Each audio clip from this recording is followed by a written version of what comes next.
Yo, boy, poppin'. That's on the neighborhood, cuz. Say word. What up?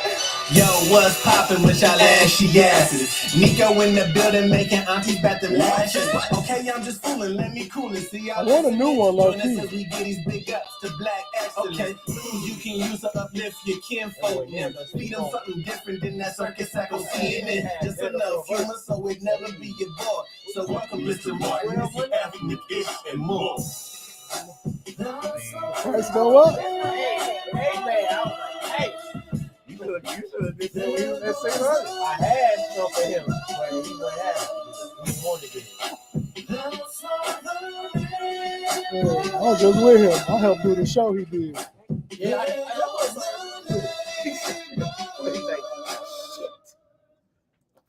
Yeah, bro. Look, that was a funny. nephew, play my That intro. was a very funny video shoot, to say the least. He said, hold on. He said, I see you sign with Teddy Pendergrass Payne, whatever that boy name is.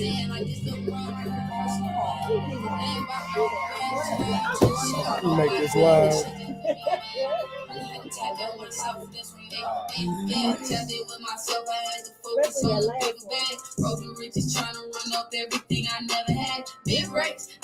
So it's live.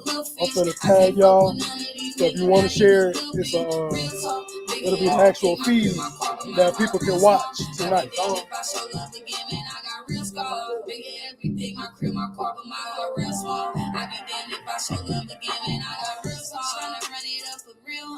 If it ain't money, then it cannot make me feel nothing. Yeah, being broke made me real numb. Where I come from, let the real slums. Tell my fingers fear none. I need 100 by the night. I'm moving around with this pot. Up early like before 5. I don't need more than like 3 lives. I can't believe I'm not trying to get high. I need to get this right. Talking on the door, I grab them hoes for nothing more than I. Money motivated, the dog stacking up that cheese for later. Never been I'll just share it to y'all. I'm over not being there, paying up on all my fees, going up on all my fees. Telling myself I had to focus on the bigger bag. Broken riches trying to run up everything I never ever had. I'm a big shark, you a little fish. I can't fuck with none of these niggas, not even a little bit. Real talk, bigger everything, my crew, my corporate, my heart real small. I be damned if I show love again, man, I got real scars. Bigger everything, my crew, my corporate, my heart real small. I be damned if I show love again, man, I got real scars. Hold up, that's on what's the hold up. Down on my dick, I didn't sink, you probably fold up. Say I'm trying to burn out where the people do not know us. Try my Jefferson, if you ain't with it, I'll move on up. I'm saying what's up, you can't come around coming with stuff. If you think it's just switching me lunch, if I fall off, I don't have a crush. I'm running shit up and I'm catching my cut. You know I keep something still on my gut. I can't switch, I'm a bucket, my hustle, my trust. If he ain't trying to die, I'm dust. This shit ain't gonna fly. This OG Rock, I don't know how to say her name, Rach. I thought it was Rach, but I felt like that was too easy to say. So that makes sense. That makes sense.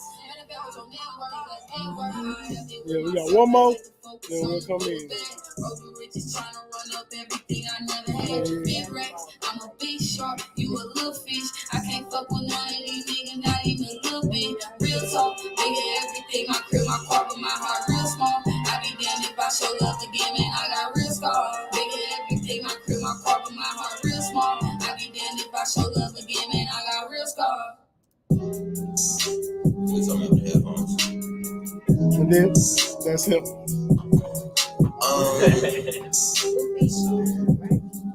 It's a whole, it's a 5, 2. Yeah, that one is on purpose. On purpose. Hey, it fucks me up every time. I be mad. Hey. I'm glad you did that. I'm glad you did that. Oh, yeah. Feel like an upgrade every time, that's another dime. Another sponsor on my line, one of mine. That's just coming back to back. Reputation's high, I keep them going up. I was drowning with the fishes, but I'm feeling like a bird. What's the word? Big in front of that, this my blood. Watch me serve. Lyrical content to spend time with. Might just lose your mind with some coffee at the dub. Way to find, way to dine, real whoa. I got shit to prove to those that mean the most. Cold to the flame, and they keeping me on go.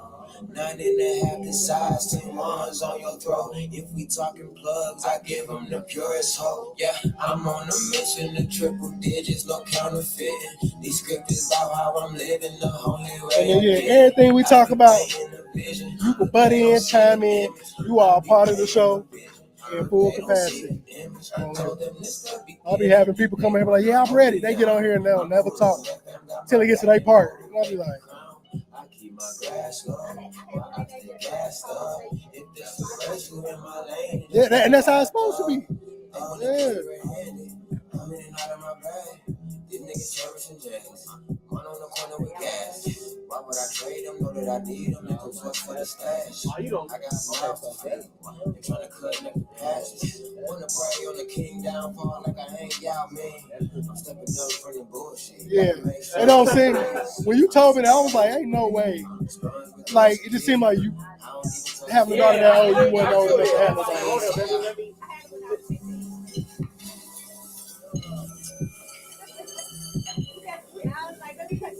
Oh no, we were around the same age. No, I thought you was younger.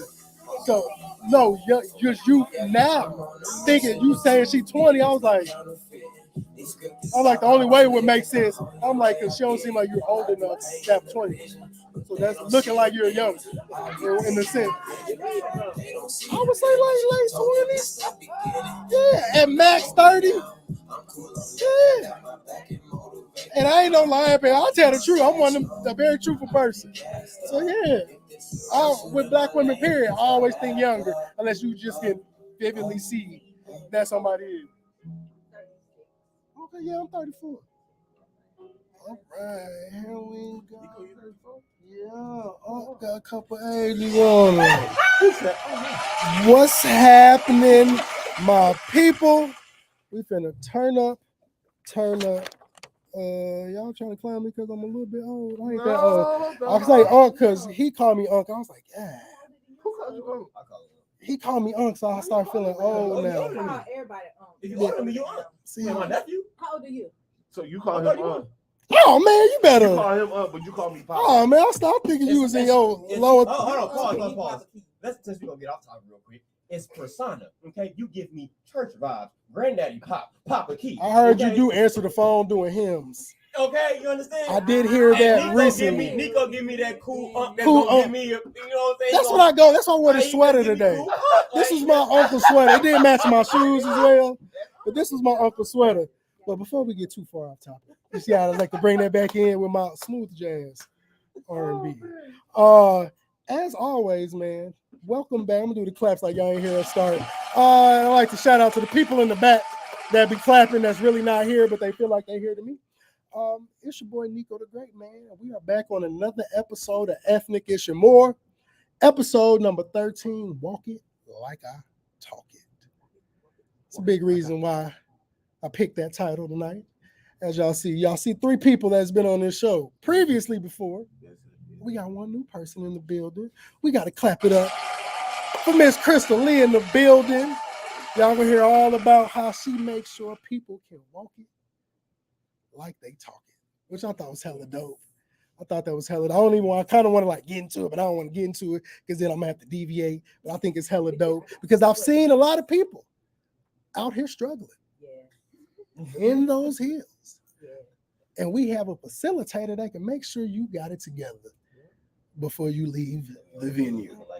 You are needed in the community more than you know, especially for those late nights leaving the club. We got people that I've seen deer legging it out the club. Smart people who have learned from the elders before them know to bring those flats or those slides you keep in your bag tucked off or in the car that somebody can either run and go get, or you can find a way to get there. They got foldable slides. Y'all is living in 2030 already in the women community because foldable slides. Look, listen, gym shoes hurt my feet. I be feeling like y'all in the club. I'll get to sit down after a while. That's why I don't go to the club no more. It's too much standing. I mean, but you probably know how to. It's all about holding your weight. I equate it like being this, like everybody. Look, my only equivalence I got to heels are roller skates, and that's just me being elevated. Yeah, it's not. I know it's not the same because it's like this, but I've had a pair of skates that tilted up. It was like figure skates, and I had to give them back. So I understood the issue because me not having, I got flat feet, the arch, all that. Putting, I don't know if heels got all of that in there as far as arch support. Sounds like you need some insoles. I do. Regular gym shoes, cool. Just them do that. But I being a shoe salesman at one point in time in my life with the sneaker community, yeah, I did my little thing. I ain't do the like church shoes. I did like, you want some Jordans, or you want some Reeboks? Like what we got at the time, but yeah, no Champs. Okay. Finish line. Back in my youthful days. But y'all, I'd like to welcome all my ashy ass followers back for another episode, man. Y'all have been here with me for a plethora of weeks. At this point, I really don't know the amount of weeks because I've split it into 2 seasons, but it's somewhere in about 170 of them. Wow. That y'all have kicked it with me. With a little bit of breaks in between, but I appreciate y'all coming back every day. We got to, man. I got to shout out my co-host, Past Master, man. He was kind of feeling unwell last episode and had to leave early, and it's still kind of messing with him as of now. But he'll be good, but he couldn't make it tonight, unfortunately. But, you know, we want to shout him out always, bro. We with you. And I want to see, you know, we got some familiar faces. I don't think I need to introduce them. I would love for y'all. We're going to start over here with Deacon Keith. Yeah, you're like, Deacon Keys in the building. They mine. Blessed and highly favored tonight. Let us pray. I was ready now. Everlasting to everlasting. It's that deacon prayer. Look, that's that deacon prayer. But just let them know who in the building, man. This DJ Key, aka Key the producer, aka Papa Key, aka Deacon Key. From all of that in one. Big nigga. St. Louis. Yeah, the big nigga. Represent for the big nigga community. They are winning. It's our season. It's getting cold. I'm like medium big. I'm like not there. But if I keep going the route that I'm gonna go, I will be a bigger nigga. I'm like, I said, the chicken. If I keep going late night chicken run. No, I am. And you got to just do it in moderation. So that's what I'm learning. I do like chicken. You said gone. Yeah, I said, I'm trying to like, I'm there. I'm like, that's what I said, big nigga. You gotta get to bigger nigga. I'm almost there. It's like I'm 1 foot in the door. I'm a sprite away. So what am I? You said bigger nigga. I did. Yeah. You did say okay. Oh. I thought that's what he said. I heard bigger than big. It sounded like he took the title. Hey, big dogs run the city. It's our season. It's getting cold. It's getting cold out here. I know you did have some shit. We got my other bro over there in the corner. I'm over reading. What's up, guys? It's the Pirate King himself for the Lyrical Dope Supplier. You already know. Could crash. It ain't me. Thanks to V. What's up, guys? What's up? How y'all feeling? What y'all doing out there? You already know who it is. You still on your ass, bro? Are we still on? I hate that line. You already know what the fuck it is. I hate that shit. No, it's alright. I seen you talk about that on Facebook one day. He was going off about that. I hate it. Big girl. Some people don't feel comfortable calling me big girl. I find that hilarious. But that's your stage name. Like when you do, is that artist? That's what I mean. That's one of my nicknames for real. And you got to spell it correctly. You do have to spell it correctly. One word, BIGGIRL, period. Say that shit correct or bigger. She's a very dope poet and a lot more for those who don't know. Jack of all trades. I would definitely agree. I would definitely agree to that. It's a wonderful jack of all trades. Man, I gotta clap it up for my guest that was here last week. That's one of my, every time they come, it's more one of my bigger episodes. Shout out to the Experience Barber and Beauty team over on the ill side. They came maybe like 8 HD. I think I maxed out the screen. There was like 10 of us on the screen. But it was, they come with the whole team. They got a staff. They're a barbershop that's also a lounge. That's attached to a lounge. So the same name goes across. They over in Edwardsville now. Back on barbershop too. I don't remember barbershop. Like no, but what was the one when they had the new barbershop and inside was like a lounge and a basketball court inside? No, oh yeah, that was true. Was that too? I thought that was the other barbershop across the way. Go ahead. I thought that was the barbershop they was in competition with. Yeah, that was. Okay, I get what you're talking about. I remember what you're talking about. I remember what you're talking about for sure. And then, as always, man, we got to clap it up once again for our amazing guest tonight. I mean, she does a plethora of things. I want to make owner of Monroe. Monroe Shoetique. Yep. She is the creator of the Monroe Walk Workshop. Yep. Also, a host. Yep. The hostess with the mostest, the scheduler, as we talked about earlier. So I'm gonna talk about that in a second too, for guests that struggle. But she has a wonderful podcast called High Heels and Tea. Yeah. We out here podcasting for the world.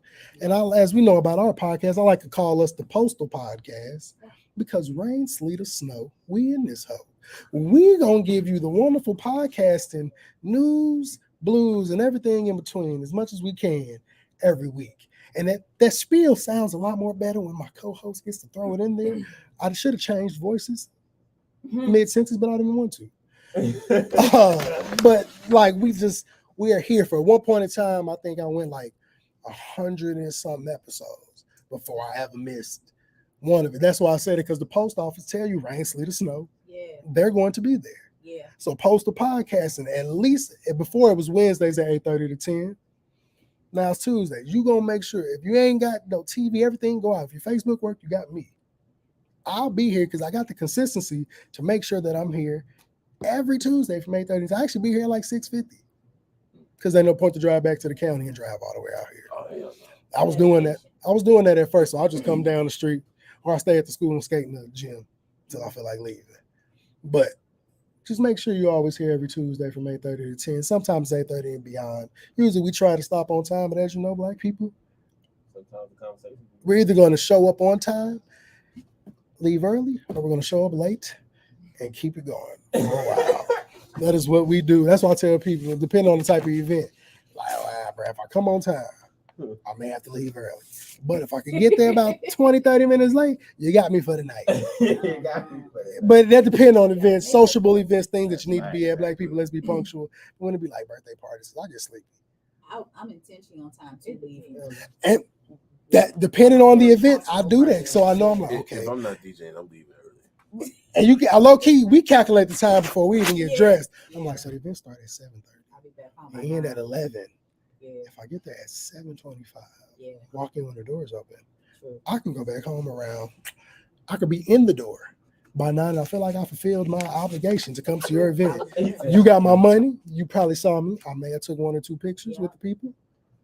And I got to go home. It sounded like a great night to me. That being out late is really not for me no more. I don't know what age limit it kicked in, but I'm not built like that no more.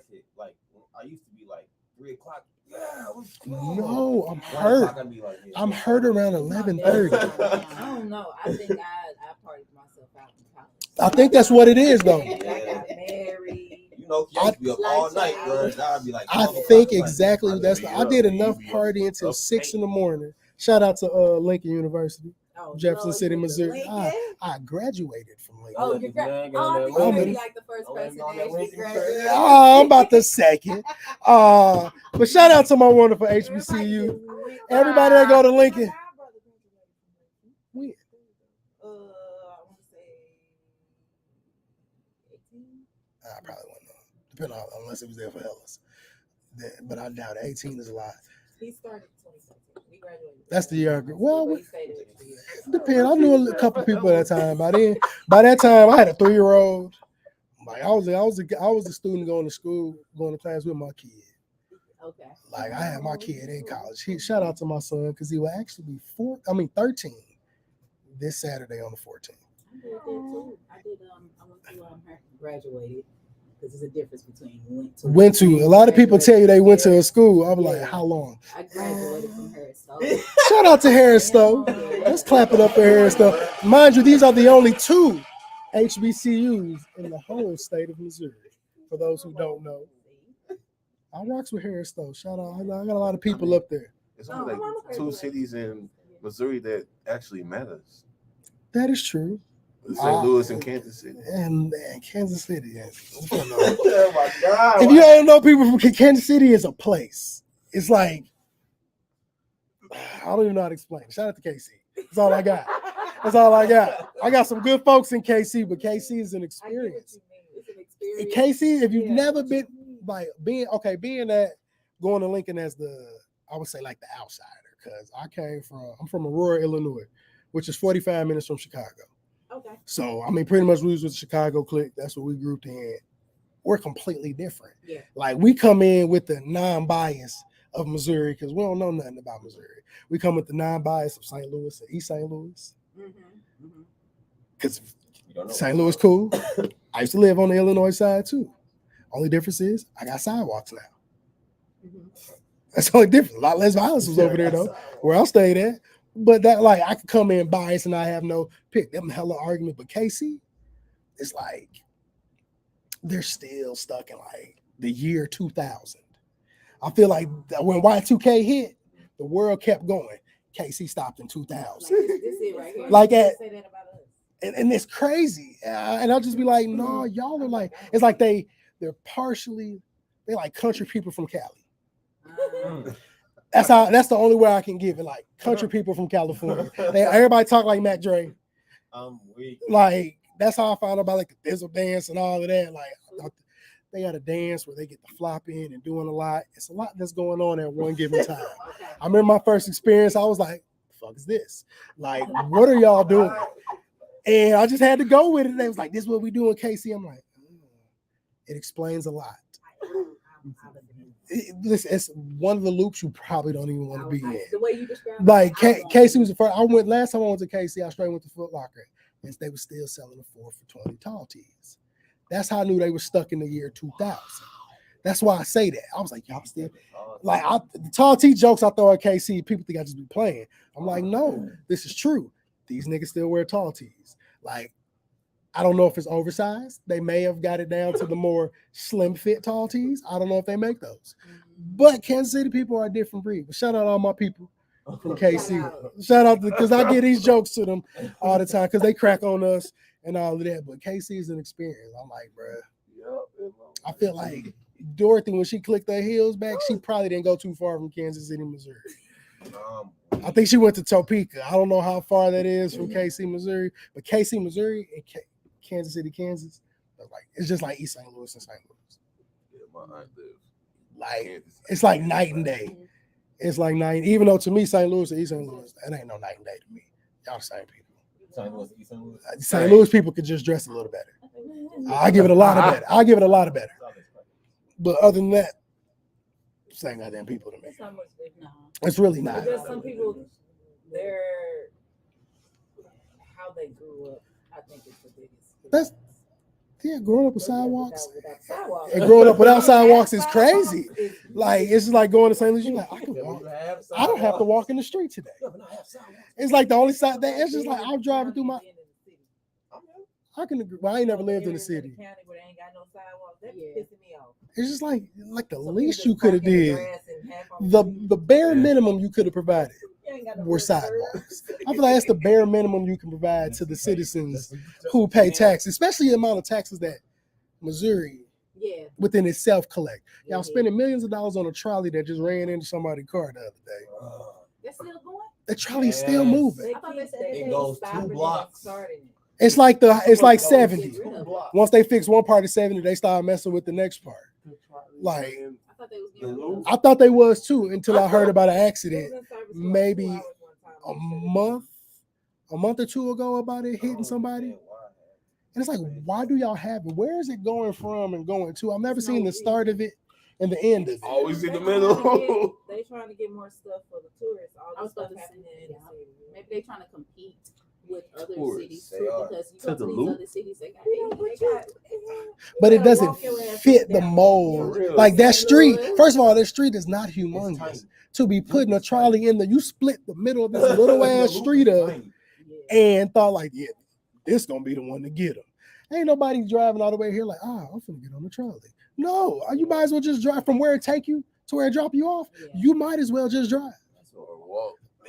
It's not that far. And enjoy your sightseeing. Because it looked like it started at where the bus, the metro station at, and the end at the, not even at the, like, I would never get on. And then if it costs, I'm gonna be highly upset.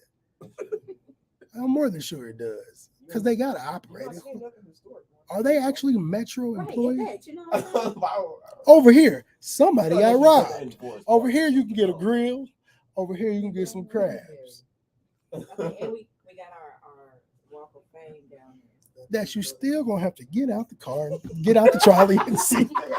You got to get out the trolley and line yourself up to walk down the street to see that. And it's like I rocks with the loop. I love going over there. Like from when I first moved here, it's just like it's just one of them things. It's one of those you should have never gave these niggas money moment. That if that's one for real, that trolley, because it's so pointless. At like the same time when like Pokemon Go was popular, they tried to do something. Yeah. People definitely wasn't gonna get on that damn trolley then. I remember going to the loop. Y'all been better up. Nah, don't put it downtown. St. Louis downtown is an experience within itself. It's nowhere in St. Louis put this shit there. It used to be a lot more fun before they blocked off everything at the because I moved here in 2018. No, I ain't never really go down to the riverfront. I done heard a lot about that. But I'm a skater. So I used to go out 11, 12 o'clock at night, Keener Plaza in the summertime, bro, and just skate around. Which people was like, bro, you tripping. I'm like, bro, nobody's worried about me on skates. You'd be surprised how many hood niggas like to see people rolling around on skates. They're not worried about robbing me. They be like, damn, I ain't no nigga skate. They be like, this nigga getting off. They not worried about me. Yeah, I used to do that all the time, especially when the lights, but before they put the cinder blocks, it used to be cracking. So it'd be a truck down there, food truck. They'd be doing like snacks and stuff. Everybody lined up, kicking it. Especially it was during, I really got into it like COVID because I couldn't go to the rink. So they were like, this is the only place I got to go outside of like Fairground and Loretta Hall Park. And I don't think Ferguson shit was built yet. But it was dope. Now you just go down there like that, making sure at 10 o'clock because too many people don't messed it up. I always say being downtown St. Louis is like being in a live action play of The Wire. Like it was. Oh my God. It breaks my heart when I hear people say that. The Wire, some people just don't get into it. The Wire is an amazing show. It's like a live action play of The Wire. There's certain parts, of course, it's not gonna line up, but it's a lot of things that have happened. I'm like, we are in Baltimore right now. Minus the twos and the do's.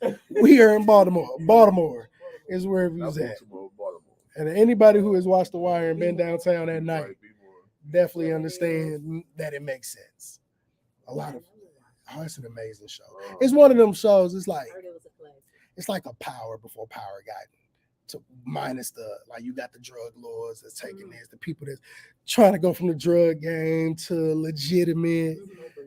It's way more because it's based on a true story. That's what you got to really watch the show, but there's an old man on there that's a preacher. Man, he be at the boxing gym. Old bald head skinny dude. He's who the show is based about. And his people's the one that came up with like the code. They was typing in the phones. That shit was real.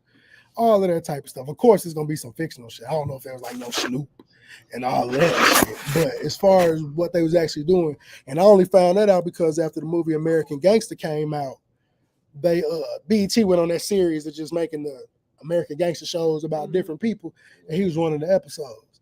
And I'm like, damn, this makes sense why the show makes a whole lot more sense to believe versus Power. Like, which I wouldn't put it past nobody, but I don't think no nigga doing all that. I ain't saying it's not possible because we got a lot of people that become drug lords and you find out later down the line. They was out here doing it big. I don't blame them, I guess. I mean, I thought Power was a wonderful show. I like all of the shows. Of course, some are gonna be better than the others. I can't wait till they come back, man. I like Force, maybe because I'm from Chicago area, so it just I understand the show, like certain aspects of the show. It take a long It's just moving slow, and I think it's because they trying to stretch it out as far as they did Power. They shouldn't do that. You know, 50 Cent gonna milk something out till he can't no more. But Tommy ain't the one that he needs to be milking out. Who you think the show should have? I mean, I'll be looking forward to Tariq coming back on because he done kind of won me over. That's the best. I like Raising Kanan too. That's dope. I really like What's the one rapper? I can't wait to see. Joey Oh my Badass. God. Yeah, no, he had an Oscar before he even got on there Really? for a movie that I forgot the name of the movie, but it was him and somebody else. Did some movie. Yeah. Dude is a dope actor. Where he kept getting Shot at. shot by a white cop? I think so. I Yeah, think well, so. yeah. I think so. That was- Like, and I can't remember the name at all, but I think that's the movie that got him an Oscar. And he's one of them people like it ain't no forced acting. Like he cold at what he do. He good at what he do. So he make his role on there believable. I feel like the character of 50 Cent probably could have been a better person. Young 50. But dude is okay. But I do like the show. Hopefully they got the writer strike in order, so hopefully they get to come back. Man, That was kind of messing up a lot of that was TV shows. I'm mad. I don't know if y'all watched The Shy. I'm be too busy to watch. That's my I didn't show. watch that either. Now that's a great show. That's one of them shows you kind of get invested to because they started out as kids and they're growing up. The main character kid like left the show to do better stuff with his life. But it's just like, man, bro, you was on here at like 11 and y'all sure ain't got to graduate high school. I feel like them your kids you watch grow up. So it's a super dope show. And now they do, I don't know if it's the writer strike or dude leaving, but like they stopped at like episode 7. Now you gotta wait till like next year for the part 2, which let me know y'all probably finna be done after this season, which I heard. So that seem like the good shows. I missed some shows. That's why I watched Grey's Anatomy. You need to watch From. I heard that was good. You need to watch From. I heard that was good. What's it about? What is it called again? Nonsense.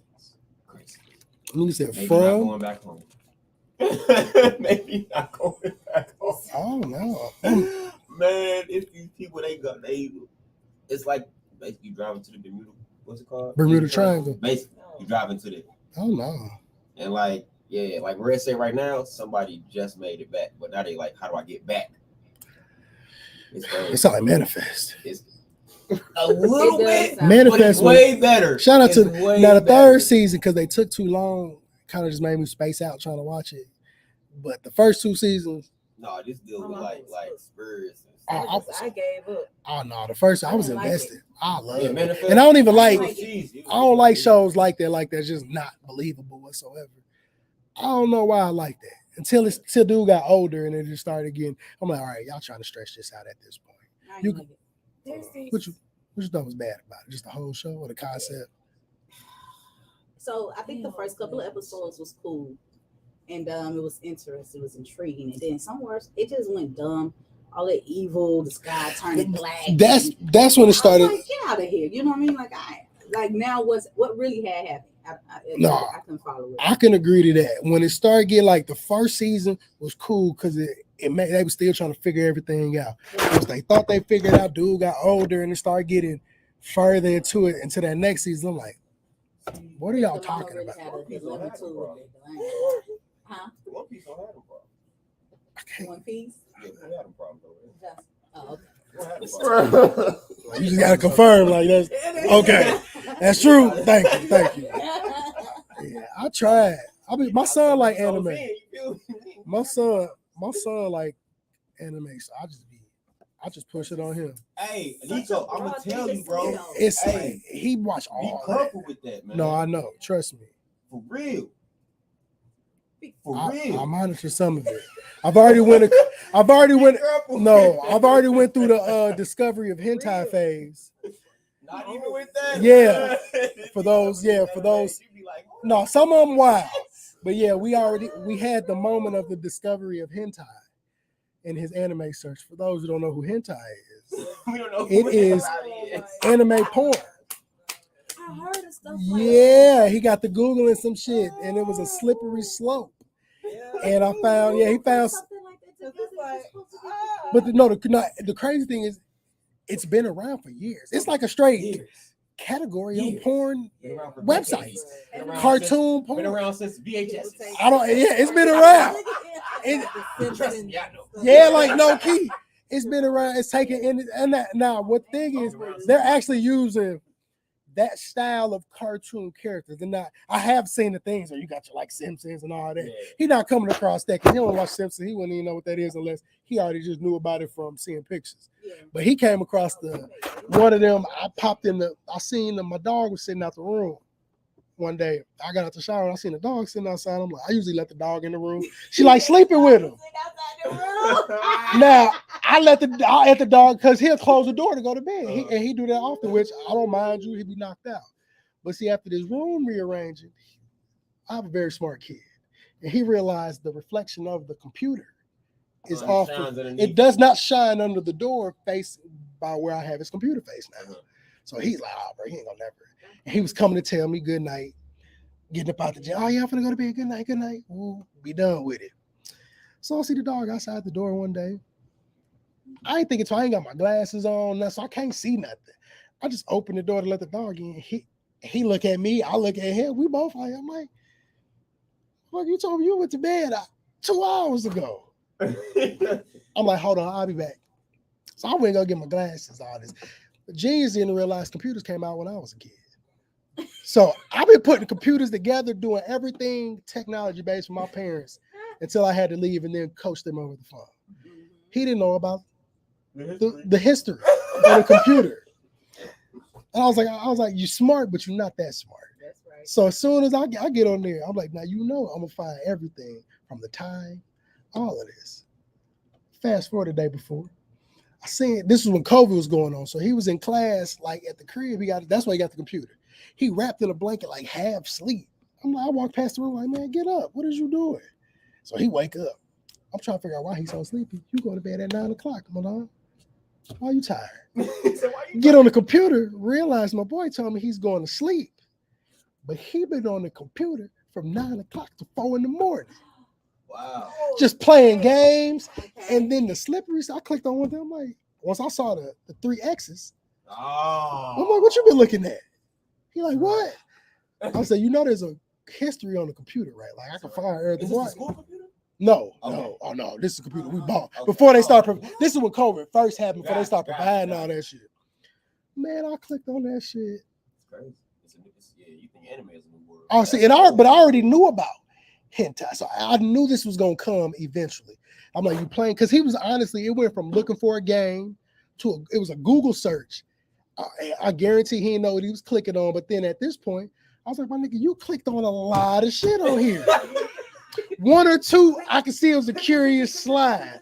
I was like, my boy, you from about 2 o'clock to 4 o'clock. I was like, so what your little freaky ass was in here doing? And I don't know if he's discovered that part. Not saying he couldn't. I get it. I was like, you and the girls you like, when it was like 5th, 6th grade. So I'm like, boy, I was like, you know what? He just sitting in the crowd. I'm finna call your mom. And I'm finna tell your mom. Oh, that's when he started on the crying shit. I'm like, all right, bro, don't get emotional. That's your mama finna find out. And I was actually the good one about it because she went off. And I'm like, hey, we're not gonna go off like that. I'm like, I honestly don't, but because it was all type of random stuff. Like and I could tell at that point he didn't know what he was looking at. He just started clicking on everything he saw on there. So it's popping up. It's popping up women on women, dudes on. It's popping up everything. And I'm like, do you know what you clicking on? He was like, no, I just seen one thing and I just kept clicking. I was like, well, clearly, freak nasty, because this was a 2-hour thing. And he did. I was like, this is why you sleep in class, because you managed to go to bed at 4:30 in the morning and still get up at 7 o'clock on the dot without me waking him up. I heard little boys. You got a girl? No. I heard little boys when they hit that stage. Oh, it's 3 of them. And then I got 1 biological and then my girls 2 boys. Yeah. So 3 kids. And yeah, it gets I've been that age. It's a time. That's all I'm saying. It becomes a slippery slope depending on the child you got. I didn't go off because I started discovering porn like at that age. All because we used to have a pay-per-view on the cable box. Watching Channel Zero with regular movies. I didn't know at 12 o'clock Playboy kicked in, but I found out. And I remember I was like, oh, this is interesting. Okay, they doing this. I was like, then I was like, damn, bro. As soon as I had a boy, I was like, damn, I'm gonna have to straight explain this early because they're way more advanced. TikTok, all of that stuff provides stuff I would have never. So my space wasn't allowing you to put on there. I was still figuring out how to code in my backdrop. I wasn't trying to Real look for shit. nothing naked on MySpace. I was trying to figure out. We was just figuring out who was solid enough to be in the top 8. Yes. LimeWire, you try to download. Look, you try to download some freaky off of LimeWire. That was a 4 or 5 day process. By the time it downloaded, you don't even want to watch this 36 HP video that then came up and downloaded that you can't see because it's pixelated and look like they shot with a razor phone. Yeah. Like kids don't understand how good they got. I wish I grew up with fast internet. My daddy was black plus. Oh, that's like a DVD. Yeah, tapes. A bunch of them. He sold DVDs. Like he would burn and sell. Oh, I was that nigga. I ain't do the DVDs. I couldn't get that. I ain't had a DVD burner. It was too much commitment. Like you had to really be all in because it took too long to get the movies. And I wasn't gonna go sit in the movies to go record it. I missed them DVDs. I was watching DVDs. Random nigga walk across the screen. Right down on like Martin Luther King. Dreamcast. Hold on now, we still got somebody out there that's selling. No, I don't know. Oh, I was finna say, like, don't cheer me up because I'm finna go buy one tomorrow. They said that Tubi is the new DVD. It's the DVD. All you need is an iPhone 8 Plus Yeah. and a Vision, and you can make a Tubi movie. Tubi, and the crazy part is, you go to Tubi. If you go to Tubi with high expectations, it's not gonna go the way you want it to go. Well, I don't want to say You that. gotta Listen, if in the words. I need you to do it, and what I want you to indoctrinate yourself with is the Dirty D. It's a wonderful ghetto soap opera. But see, people be always talking like about how crazy ratchet, you know what I mean? And the record, like I got into the TikTok videos. They be like Tubi movies be like, and No. they be pulling out their script and No, and like some of the stuff that be happening, you be like, yeah, you know what I mean. So it's like, why would I go watch that? because it's just like it's like watching U.S. Nigerian movies. That's what I equate it to. If you ever seen a clip of a Nigerian movie, That is it is Tubi in Africa. Like they be like pow pow, and then the bullets just come out of nowhere, and I'll be like, I'm like either y'all are behind in Nigeria, or you so far advanced, I don't see the vision yet. One of the two is occurring right now, but it's like I expect it to be so crazy. I'm like, it's some movies I watch that is just like, if I watch Napoleon Dynamite, I can give a Tubi movie a chance. Napoleon was a great movie, but it was like Tubi movie with quality. Yeah, you gotta have a definitely. Like Napoleon Dynamite is a two. It's like you don't. It's one of them you don't. It's like listening to an album. You may not get it the first time, but you got to run it back the second time. It's like this is actually a great movie, but it's like Pootie Tang. That is a Tubi movie with quality. It was before its time. Pootie Tang would thrive in Tubi. Pootie Tang could do a whole series in Tubi. I love Pootie Tang. I talk to the kids like that at school. They're like, Mr. A, I'm like, if you don't, that's how some of y'all sound sometimes. But I'm like, at least Pootie Tang made sense to me. I always tell people Pootie Tang Daddy on there was a movie about my daddy. I feel like the belt used to move that fast that I didn't understand where it came from at times. And I deserved it. Sometimes I didn't. But I'm like, anybody that can do that, Pootie can do it. Shout out to Pootie Tang, man. But look, man, before we get into these random topics, I just want to do my favorite part of the show. It's called our Numerology Corner. Like I always tell people, I got into numbers, joining the Masonic Order, learned different things within that, just revolving around stuff that made sense to people, stuff that don't make sense to people, stuff that give you a deeper meaning. It's always a deeper meaning in things you don't think there's a deeper meaning in. And it really all depends on how you look at life. Some of these numbers relate to people, some of these numbers don't relate to nobody. But I just find the best thing I could find on there that's not like in a biased direction. They do like biblical things on there, all different types of stuff. I find something I think is a general sense that makes sense to me. If it makes sense to everybody, hopefully it do. Sometimes it can get deep and real preachery. Sometimes just a quick read and get it over with. But for the number 13, it is a number of the ability to manifest your dreams by the use of thoughts for positive succession. Your guardian angels will make you realize your full potential of turning negativity into positivity and being successful. feel like we can all kind of relate to that at times. It's a lot, especially doing things in a creative space, in the creative space is a wide range. Anything that you came up with is creative, not just meaning music, arts, anything can really be in the creative space. And that allowed people to provide, especially with arts and being creative and social media, allow people to provide opinions and inputs that a lot of the time should have just stayed with them. I always say social media gave a voice to the voiceless, especially Twitter. Twitter allows you to become whoever you want to be on Twitter, as long as you just make an account. Some of those accounts take off, some of them don't do anything, but you can become who you. Everybody got an opinion. That's why I don't argue people their opinions, because I'm like, it's pointless. Why are you gonna argue somebody about how they feel about something? I ain't here to change that. I ain't one of them people like, oh, I need you to see the world how I see it. You view it how you view it, as long as we ain't disrespectful. To each his own. To each his own. Like, it don't. You see people straight getting whole arguments about that. I had a post today that made people go back and forth, and it was talk about influence in music. And I think a lot of people put more, when you see older artists of a genre and younger artists of a genre get put in a sentence, people a lot of times do comparison off nostalgia instead of pure. It could be facts on the table. And the post was, in an influential sense of people in music, Chief Keef was more influential than Lauryn Hill.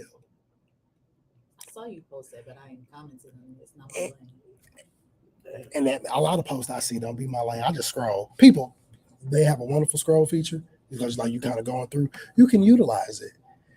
Like a lot of people feel like they have to argue with people. Some people, I like when people provide their input and respect for men. I love going back and forth with people.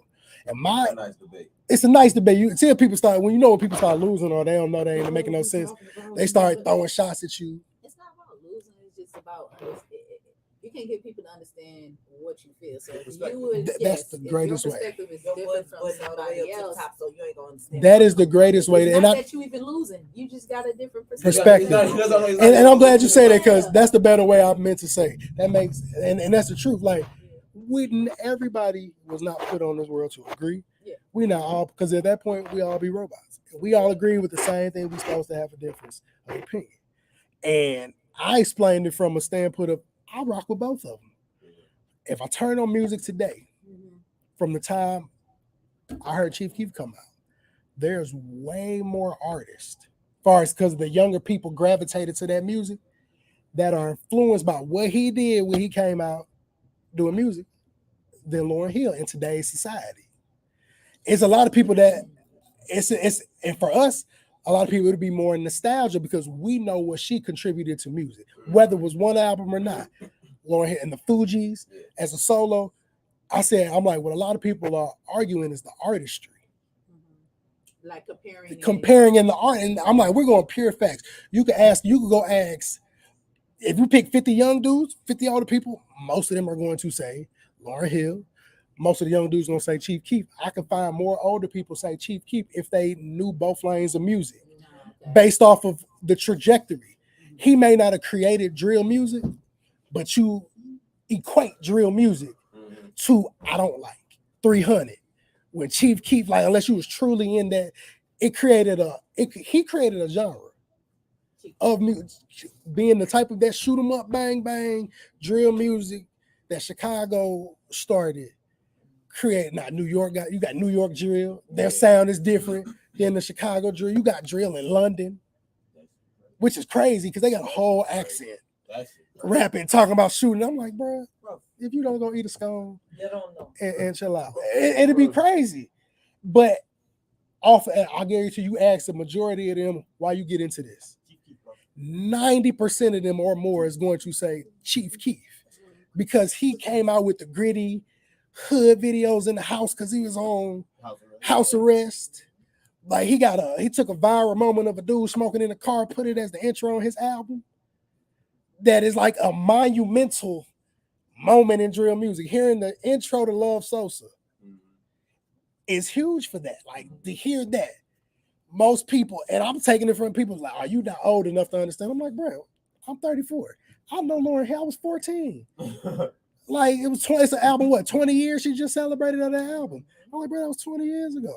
I was 14 years old. I'm like, I understand what the album did, but it's a lot of people. This is like putting Pac and Big as a grace. A lot of people that can argue they not because of the amount of body of work that they put in, but it's a lot of people that's gonna argue that they are because of the message and impact that they did in such a short amount of time. Yeah, I think that album was more influential on the person. The not person industry. that, and I 1,000% agree. And I'm like, I'm never gonna. If we compare, that's apples to oranges in the comparison. Musically, come on now. Yeah. He can't do nothing she did, and she can't make Love Sosa. Like I think Love Sosa is what I rock with Chief Keef. Look, Finito, I've seen a plethora of things go wrong when Finito comes on in the party. Going to an HBCU to hear Finito, it's like, are you prepared? And the crazy part is, I just watched the interview with him saying that song was not supposed to be what it is. That was like a song he just made as a toss away, threw it out on SoundCloud, and it turned out to be one of his biggest songs. And that's how it happens sometimes. It's arguably is his biggest I've song. seen you can play I don't like aloud. Kanye West did what R. Kelly did to Bow Wow, I'm a Flirt. Well, I don't like. People don't know that song is Bow Wow's. That was Bow Wow and R. Kelly when the song came out. I'm a Flirt. Yeah. It's Bow Wow and R. Kelly. That is the original version of that song. That was on Bow Wow's album with the Let Me Hold You Down, I think. But R. Kelly took this song because he probably wrote, I don't even say he wrote Bow Wow verse. I wouldn't put it past him because he wrote for a lot of people. But because he is who he is, let me get the remix. And now it's a lot of people I tell that to, they're like, well, damn. You right. I heard Bow Wow and I never knew there was a song. That's his original. Like he got 2 verses on the song. R. Kelly got 1. And it's not even like a full, like a whole verse thing. Like, and I feel it's like the movie with Sinbad that people don't believe did or didn't happen. Oh, that shit happened. We're not gonna get into that. Look, it's one of them things. It's like the blue dress, the blue or the white blue and gold dress. People see it. It's all about perception. People straight don't, but I don't found the song. It was horrible. I don't blame R. Kelly for doing what he did. But it's like things like that be happening. So, one crazy thing that's been kind of happening lately. I don't know if Drake dropped the album this past week. Nope, didn't know that. Man, it's okay. I didn't drop that album though. I ain't listened to neither one of them in full. So He didn't drop it yet? no, I know he dropped some songs, but I know it's gonna be fire. Offset. Oh yeah. I'm actually Yeah. I want to hear that because he been low key. He been doing him. He been proving like, hey. Always been doing him, But now it's like no. I feel like it's no limitation now. Like he ain't got no cap on him. his performance. I saw this one performance he did, and he had, oh my God, he incorporated Dirty Diana in it. The song Michael Jackson. The crowd went crazy. I was like, this is another level. I always liked his music. Nah. So I'm interested. See, he sacrificed taking that. No, low key when you and it's good you said that one because that was the one that I was like, this nigga a superstar. I'm like Offset. His performance. Yeah. I mean, and he my favorite one, R.I.P. Takeoff, lyrically, that was my favorite one. Yeah. Just because he was just putting words and cadences together outside of the cadence. That Quavo is the hook man. He's going to give you an amazing hook that is top tier in the league. Ad libs on left, but he's the business. You can tell like he's the face of the Migos. Offset would have had more. Offset just stayed in trouble for a long time. That deterred his growth. Like we knew him for being the cousin locked up all the time, getting in trouble. It was once he got out and finally got to be around. It was just like, and I feel like his breakout was Bad and Bougie. Like that was his time to let motherfuckers know, like, hey, I can rap too. Like I'll do this too. And the flow crazy, like everything he did was crazy with that, amongst other stuff. But I still think Takeoff was the best one. But they said that. They all said that. They were like, bro, he the best one rapping in here. I feel like as far as an artist goes, yeah, Takeoff was definitely the artist. I feel like Offset is becoming an artist. He got more of a complete He can have a more like my nigga be up there rapping and dancing. Like when the last time, and you low key don't judge him for it, cause he ain't up there trying to Chris Brown dance you. Remember he was on the Whitney Houston video? Yeah, but see, I didn't know that until they showed me that he was on a Whitney Houston video as a kid, straight getting off. That's why I feel like now he's becoming more of an artist. Like I feel like he was in his Migo box for so long. Now he get to be himself. And now he get to be himself, like fully the whole. Like so, I'm like, bro, artists need to start doing that more. Be yourself. The Migos actually started doing their own little 2-step on stage and stuff like that with their performances. But they weren't dressing up as Michael Jackson. No, they weren't cosplaying. They show the fuck like what. now, my boy is straight up himself. Like he's straight doing what he wanted to do. I hate it so much when they broke up. Oh yeah. So to me, I'm like, I'm glad you could do this. And everybody's great and they all right individually, but please come back together and then take off. I think they did something last time they performed. No, they did a tribute for him at the. I don't know if they did something at this awards that's showing right now. Before he died, I'm saying like they were on Drink Champs, and it was just Quavo and Takeoff, and they were talking. I was just like, please let it go, please. Yeah, talking about it. And then a week later, he died. Died. That was one of the moments, like, God, like out of all the, I'm not saying you don't never like, oh, if somebody gets shot, I expected you, but it's like that was the most random thing. I straight got woken up like, hey, Takeoff got killed. I feel like your cousin, because we've been rocking with the Migos since they dropped. Since what's the first song? Versace, yeah, it was Versace. Versace did Hannah Montana. Okay. Because that's when it started the Drake effect. Like I feel like they was the first person that benefited from the Drake effect. Like he got on a remix and they just went. I remember when they first came out, I ain't like it. Like the cadence, I was like, bro, this too close to like. That's like a new age 3 6 Mafia, like cadence. And I ain't rock with it for a minute. And then I got into like No Label 2. And I had to get him a try. And I'm like, all right. But they the only ones that can do it. Like Fight Night was my shit. Like how they do it. But that's why I said that they inspired. They cadence is inspired by 3 6, but it's different. Yeah. Because like it's a sped up triplet. 3 6 had a triplet, but it was a more spaced out with it. Theirs is a like how they do it. Like they found a cadence there. It was one of them like if it ain't broke, don't fix it. It's like the baby. He did this. He does the same cadence all the time, and for a long time, it worked. He got in trouble. If he didn't do the stupid shit he did, it would have continuously worked. I don't know. And then he doubled it back. Look, he took some time off and put another song that just blew him right back up because he make the songs that's gonna blow on TikTok. That's 3 of them doing something. But they all, I mean, it's like they all got a triplet. They all got the same one, and everybody got an individual. Because Offset's ain't always in a triplet pattern. He's like, I do it, but he can get out the box of that real quick. That's why I feel like he the most diverse one. Yeah. Outside of the dance and just with a rap cadence, Quavo, I know how your cadence gonna go. Takeoff for the most part, you know how his cadence was gonna go. He'll switch it up here and there. Takeoff, but he could give you the same cadence because his would come with every day. You get a bar in there, toss it. I'm like, all right, you still staying with the not too far. I don't know if you could go that far with it lyrically, but you'll toss in something that makes sense. You like, all right, that was fire. Yeah. But they was one of them groups like, you ain't listening to them for bars. I'm listening to them for they mood music.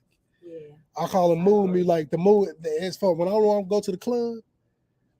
Migos mixtapes, bro. We should just run them through in the dorms, loud as hell, blowing Migos. Like it's just because it would amp you up. Like Fight Night in the club. Fight Night still turn up on the mix in the car. Yes, I gotta explain to the kids in 3 minutes after that.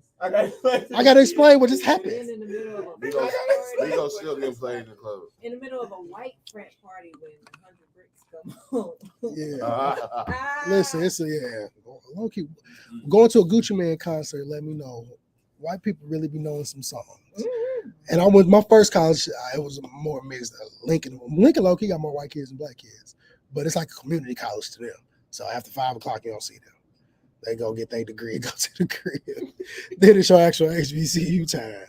But like I went to the Gucci Man concert. I'm seeing white kids rap songs I didn't know the words to.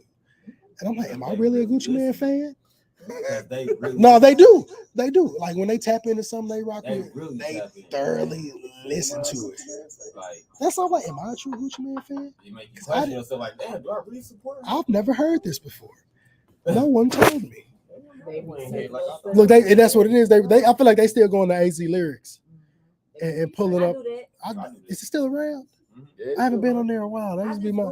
If you just Google the song, though, Google just has the lyrics. What kind of phone you got? I got a 15 Pro Max. If you don't look on the lyrics when you on your Apple But Music. everybody's lyrics, everybody don't buy into that feature. And it makes sense. It allows you to do karaoke if you want to. That's how I do when my, I got the 15 Pro Max. Yeah. My old phone was been through it. It was time. It's one of them like I shoot videos, I'll take pictures. It's a camera on the go for me. That's really why I get it. The phone part is cool too. Like I can call people. That's really interesting. But I use it for the camera. Like I like the camera's amazing on there. So I feel like if you're a small, even if you're a big content creator, you don't want to invest in all this camera setup. Just get you a new age phone. Yeah. It pretty much can get you damn near to what you're looking for on a personal level, and you don't have to paying people to shoot. Sometimes you do need to do that. Yeah, sometimes like all right, bro. You know if this is the one that you're trying to put out there, but like social media content, man, you could batch create content. Yeah. And I tell people do that, man. Set you a day aside, map it out, do it all, and then you got time to break it up. You can pre-post it. I'll do it in the drafts, put all the info that I'm gonna put. Now I'll just go in there, post at times I need to. Yeah. All my archive content, the content that be in my phone that my kids be recording for me while I do whatever I do, that's the stuff that go viral. That's the stuff that you really get the behind the scenes of everything you're doing. And then when I get the videographer, I get it produced, I get it all that. I be like, man, I put all this money into this, and it'd be a simple video from my phone that be really connected. And that'd be the crazy part. That's why I tell people, I'm like, it's always good to buy into a videographer so you can get your vision shot through somebody else. Yeah. But don't make that limit yourself. And this is coming from somebody that gets paid from y'all needing a videographer. All the videographers that work with me you know my kids too. Yeah, it's like I be like, tell them to move out your way and then your way because listen. Yeah, we got work to do. Videographer over here, I got my kid over here, got all cameras on. And they give you another angle. Behind the scenes thing is in. Yeah. If somebody can capture what you're doing, while you're doing, especially in your essence of what you're doing, it's always gonna benefit you. Yep. Always gonna benefit you. Another crazy thing that I seen happen recently. Kevin Gates. Oh God. Kevin Gates is a wild Negro. We all know that. I think he's a very strange individual. And I think he's always been one to me. He's never been my cup of tea as an artist. Right. I would say that I've never gotten into his music. It's been like a song here and there. But it's just weird, dude. I like his commentary. Sometimes he makes so much sense from a spiritual perspective. And then he be doing some crazy. And that's what make you be like, do I want to buy into what you be talking about? Because you do this, and then you do the whole complete opposite of that. Definitely sways your perspective. I'm sure he does when it's his birthday. A lot of people that follow astrology, he may have it. I don't know when the Negro birthday is. Because I don't follow him. Of course, I can Google it. I just feel like it's really not the most important thing right now. But we're going to find out why he do what he do one day. He finna be here tomorrow. Yeah, him and SZA got a concert, I think, tomorrow. Or he going to be here this week. SZA is tomorrow, and I think he's somewhere out here tomorrow, too. We saw him last year. Please, Mr. Gates, don't do what you did that I've seen going viral. And for those who don't know what we're talking about. I got a video. Yeah, and that's why I said, happy to. Listen, when you're at the time of wanting to pass judgment about a situation, I don't really pass it on him. I'll pass it on the pregnant individual that allowed this. That was the crazy part. It's like, hey, freaky people do freaky things. But to let this man spit in your mouth, if he did it at your house and we didn't know, cool. He did it on stage. What's your question? So you got this chick, that's somebody baby mama on stage getting Kevin Gates spit in her mouth. And then you got the whole Kiki thing with Usher. Which was the disrespectful? The spitting in the mouth. Yeah. What? I mean, outside of dude being emotional, I understand a woman being at an Usher concert and being in the moment of it's fucking Usher. In the words of Riley, that's Usher. That's Usher. That's the first thing I said. I was like, big dog. And my thing with him was he didn't kiss her. He ain't grip on her booty. Nothing of that. It was just one of them like that was a thought that out loud. Like, bro, you had time to delete, especially if you pay into the Twitter blue. You got 30 minutes, my boy. You could have, but actually, it don't matter because as soon as it posts and you got a notable following, them screenshots already flying. No matter how fast you delete it, the internet never loses. The internet don't lose. You ain't got, but you got drama, bro. With the fingers together, that's the amount of time you got to get rid of that. You got to catch it before it fully posts, to be honest. And I was just like, bro, I don't invalidate somebody's feelings. I don't know where they was at in their relationship. My whole issue with him was saying it out loud. We didn't need to know about that you felt that way. Then you double down on it with the mama post, and I was like, oh man. I'm like, bro, whatever you get, you deserve at this point. Because that was one of them you could have low-key talked to her about that. I didn't need to know you felt that way about her. When my girl leave the house, I'll be jokingly like, don't get nobody beat up. Other than that, I expect people to look at you. I think you look good. I trust you. I'm like, I think you are fine. So I expect people to look at you. And if I saw Usher was looking at you, I'm like, I'm going to just look at Usher. I'm like, this nigga. Yeah, I just got to take that L because this is a once-in-a-lifetime moment for you. But when it's my turn at the concert, I don't want to hear Nathan. If I get pulled out on stage, call me. Look, Megan Thee Stallion want to pull me on the stage, I'm just going to look at you like, remember Usher? Don't even say nothing. I'm just going to smile as I proceed to the stage. Don't be looking at her the whole time like, an L is an L. If I had to take it, you got to chunk it because I tell my girl all the time because she got the crazy part. The person she got a crush on, which is Method Man. We share the same birthday. She was so yeah, and it's like it's Method Man. Method Man is an old nigga that still looks like he looked younger than where he was in the Wu-Tang Clan.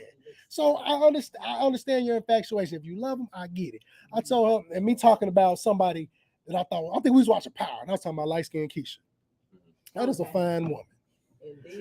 And I had to tell her, I was like, listen, listen, you got more of a chance of getting with Method Man than I do getting with light-skinned Keisha. So you got to look at it like that. Between the sense of, I can see Method Man looking at you and be like, all right, I'm with it. She's not going to pay me no mind. This light-skinned Keisha, she ain't studying me.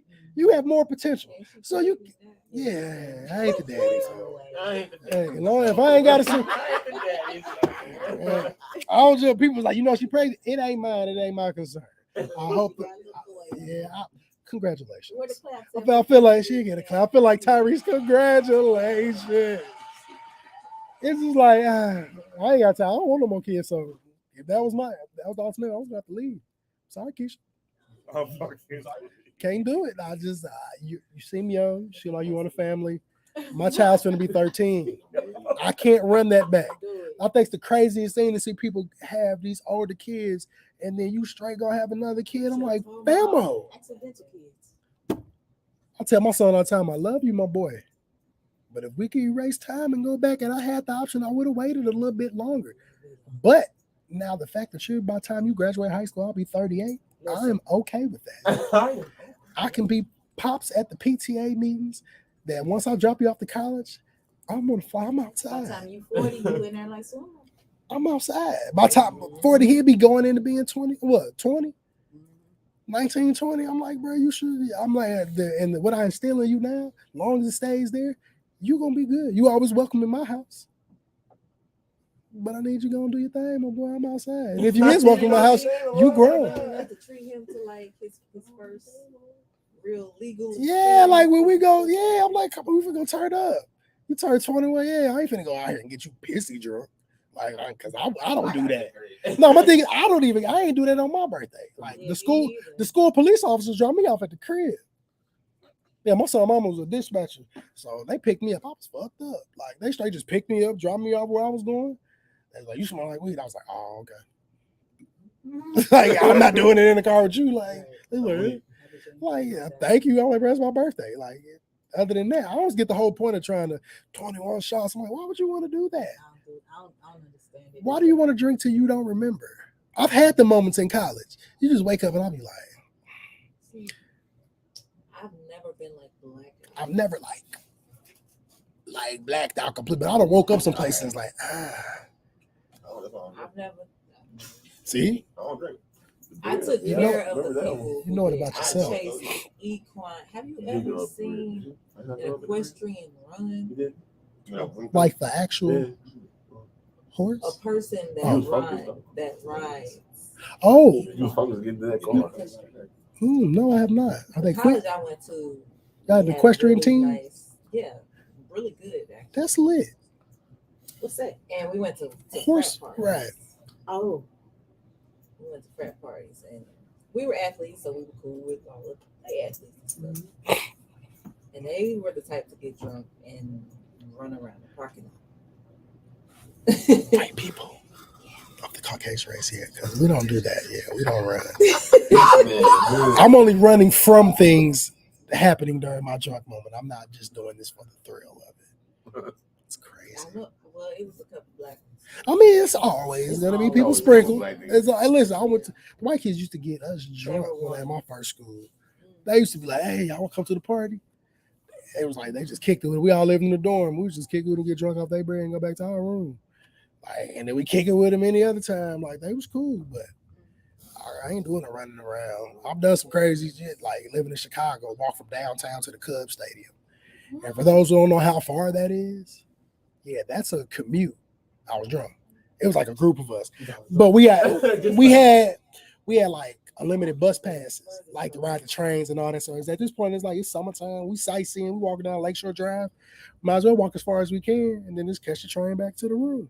I couldn't even. It was like an hour and a half. That's some drunk shit. It was like, you know how you get so far in the journey. It's like, well, I might as well ride this out at this point. We got so far. Yeah. It was one It's probably mile. like 3. It had to be like 5 miles, maybe. We were drunk. I mean, 5 mile walk ain't that. You know what? I say 5 miles because I want that to make sense to me. I really don't know how far that was. I'm gonna look it up one day. But I feel like I just know it was worth catching the train back to the room. There's no way. If I had to walk back, I would have slept till the morning. It was too drunk to do the first walk. To run it back, oh no. That was way too far. But we got one more random topic we're gonna do. Talking about in St. Louis. Sexy Red. You say no. Good old Sexy Red. We had a random moment this past week of a tape being leaked. That was a fail. Yeah, I mean, granted, I can't say it was what I was looking for because I wasn't looking for it. It was just like one of them, like, oh, well, I got to see it because I done heard about it at this point. And I was like, oh, okay. My thing is, like, if you like at that stature, like your career, why are you still messing with people? Or like How you know that was recent? those type of. Yeah, I heard it was an older video. All I know was it was on her stories. Could have been. So but yeah, she said somebody posted it. Well, me looking at it, I looked at the story. It was hella stuff on there. I've seen people randomly do that before. Can I say it was intentional? They actually deleted once they realized it, but like just posting hella fast. You click on hella stuff, you don't realize what you clicking. But being that you gotta individually click a story, it ain't gonna make you watch the whole thing load up, but you gotta go video by video. The only way that would have happened if he had your phone. And if it was a new video, that means he had to record it right then and there and post it before you realize, which means you still got him access to the phone. But you know what they be doing? Younger people be doing, they be Sharing videos. No, sharing passcodes. Oh, that's Here's crazy. my passcode. Here's your passcode. They be doing all that. And that, wow, Yeah. you ain't Yeah. make no sense, kids, because Yeah, kids. you ain't finna mess up my account that I done built on for all these years just to do what you want to do with it. Like, I don't even understand the benefit of it. Just like the people that have couple pages. Like, if y'all don't got a brand together, why y'all got a couple Facebook page? That's the craziest thing, Mr. and Mrs. James. Why y'all got a page? What we doing? So how you doing it? As well, I don't know what's going on. Let's see. Hold on. I see you in the backstage. There we go. Should have you on there when you get back on the screen part to pull you back up. keep going in and out. Yeah, it may be the internet. It could be the I don't know if you. Yeah, sometimes the internet around here, the train behind us that you hear randomly, it be messing up the internet. You messing up the Like internet. the Wi-Fi work. I mean, if we want to connect to that, that may help as well too. But sometimes, yeah, it just be because it. Keep going in and out. Yeah, I'll write it down. Then we can get you connected to that. So yeah, we're gonna go on a quick commercial break of one of my plethora of songs I got over here. And then we're gonna be back on episode 13, Walk It Like I Talk It with Miss Crystal Lee.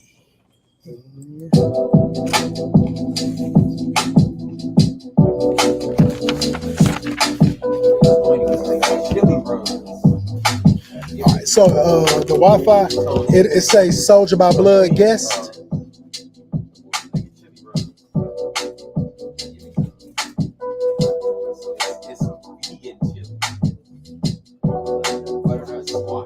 What a beautiful It's time. fire, though. A beautiful time to be. Fire. To exist and breathe in this cellular respirate naturally. And then it's all lowercase, my city, my music. Everybody and their mama trying to masterpiece, but everybody and their mama just fast asleep. So if you asking me, I'm just here to wake them. On to another plane, now she'll take them. With vibrations, tremendous and earthquakes. I want to have a truck, but it just might shake them.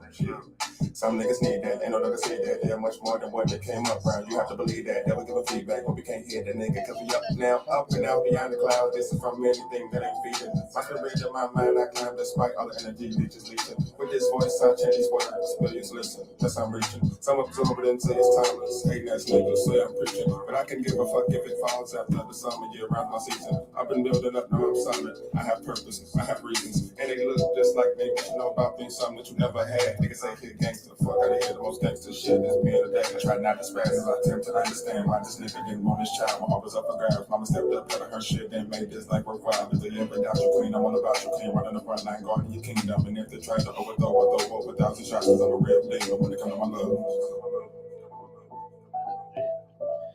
One nigga Lou Trap cooked on this bit. The album fire. But the newest one? Yup. Tribal album. It's called The Fields. The little chorus breakdown finna come up. It was a post I made today. He cooked on this one. It's a couple songs like he just straight was in his bag. Lou Tribe Jig. He a rapper from St. Louis. And that nigga still rolling.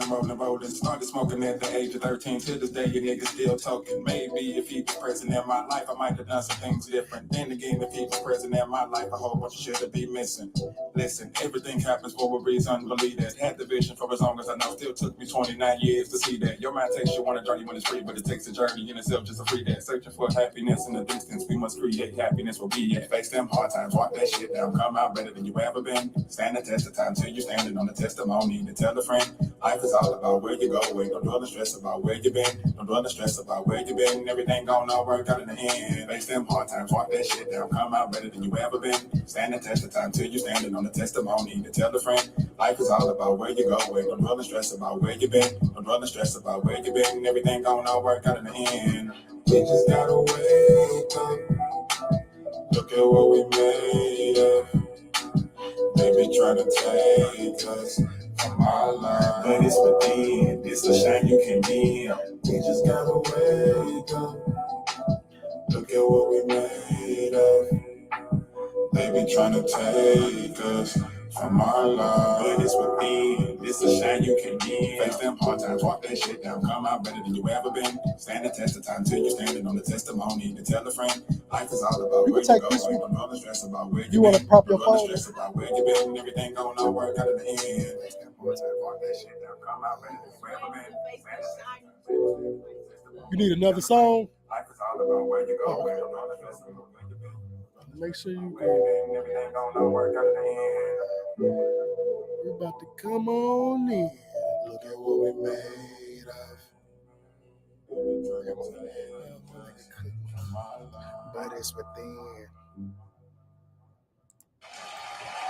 Hey, turn up, and turn it on up. We back episode 13, Ethnic and Shamor. Shout out to my nigga Lou Tribe Jig. That's probably one of my favorite songs on the album. If y'all haven't listened to it, it's The Tribe Alive. I gotta remember the full title. It's got some more to it. The Journey. The Audio Journey. But and if you ain't even heard it, just you gotta start from the first project, 8 equals infinity.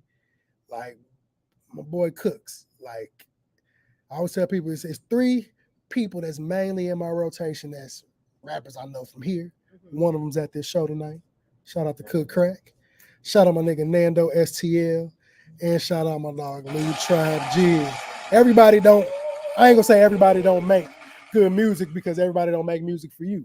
So what I think may be not pleasing to my ears may be a song that gets somebody through life. Like it just worked like that. But I feel like those 3 right there got universal music. No matter your range of music, you can't go wrong. And that's one of my favorite songs off the track. I posted the status alone just on the chorus. I feel like the breakdown of that, it's just, I used to do this thing on here like about deeper meanings to song, like a song manifestation thing. And you can't beat that chorus. Like the chorus of that shit is amazing. And for those, you got to go back and listen to it, man. I feel like it'll get you through a lot. Like it's a dope track. So shout out to Lou Tribe once again. But we gotta get my DJ bombs, all of that good stuff, clap it up. We gotta interview our wonderful guest tonight. She be kicking it with us, Miss Crystal Lee of Monroe. I feel you gotta say it real sophisticated. Because you got Monroe with the O. That tells you hear the O-N in that. Monroe. It just sounds like this is it. This is it. Sound like money. Monroe. When I was like Monroe. Look, she's like, look, I only need $2. Look, there you go right there. But as y'all see, we got Miss Crystal Lee in the building. So for those who are tapped in, who don't know about everything you got going, what all you do, just let our listeners and viewers know a little about yourself. All right. I think it'll be best to kind of like paint a picture. Okay. Directly to today. So I've been in the footwear industry since 2014. I have my online shoe retail business, Monroe Shoetique, right? Where I sell women high heel shoes. Okay.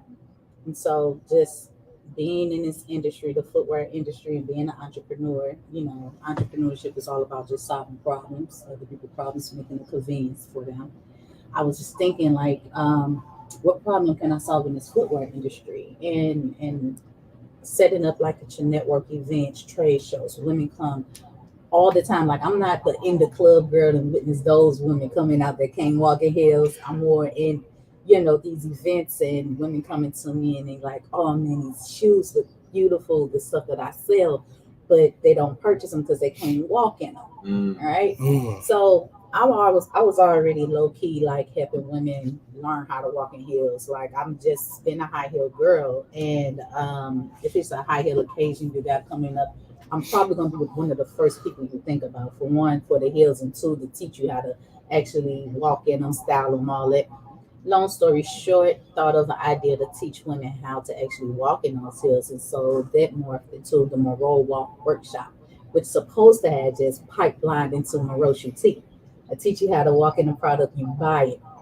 But the Monroe Walk Workshop became like this super dope, like women empowerment, community, confidence boosting. It became a life of its own, right? And now I travel with it. Actually, I'll be in Vegas this weekend with it. I traveled it internationally with it as well. And I'm actually launching it. Well, I've already released it online a couple of years ago, but I decided to repackage that and do it better because just doing my craft over the years, I've learned so much more about the footwear industry. So I got the shoe retail site, Monroe Shoetique. I got the Heels class, Monroe Walk Workshop, and I also have a podcast called High Heels and Tea Podcast that I do with a good friend of mine. She's also in the shoe retail industry. And we just discuss like womanhood topics and things like that too. So in a nutshell, that's what I do. Okay? I do this shit. In short, if you need heels, look, that's exactly why I said walk it. Sure. Yeah, That's that's how it all. So I mean, like when you started, what drew you to the fashion industry besides your personal self? Honestly, where I come from, you know, I don't come from money. I don't come from like fancy things, and it's kind of where I don't go around proving who I am and who I was or nothing like that. But a lot of people meet me now that growing up, I didn't come from much, you know, and so I always, I think, had like this high heel lipstick girl inside me, but I couldn't afford the way that I wanted to look. And so when I was in college, I was broke as hell. Oh my God, I was broke.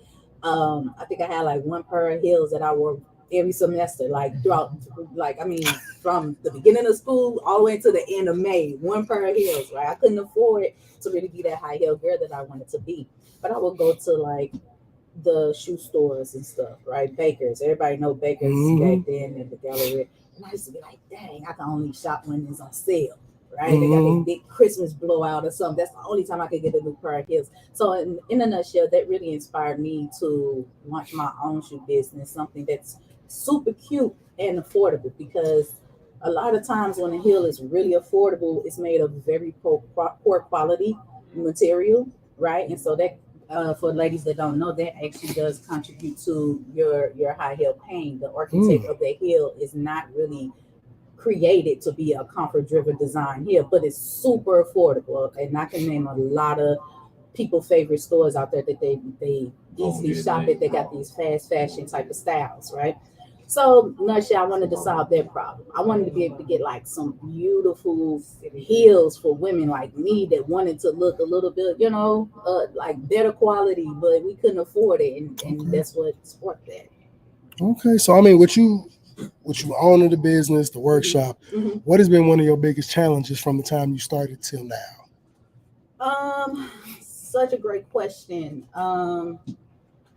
It's a great question. It's a hard question for me to answer, only because I'm super duper like problem solver type of person. I really don't dwell on what's hard. I just do what I need to do. But what I would say is that when I decided to actually do the workshop, I had so much self doubt. So that's probably the biggest challenge that I've ever encountered, because I'm not like, you know, like I got that big following at that time, especially at that time I didn't have a big following and that much influence and things like that. So I was like, I really want to do this, but will people support?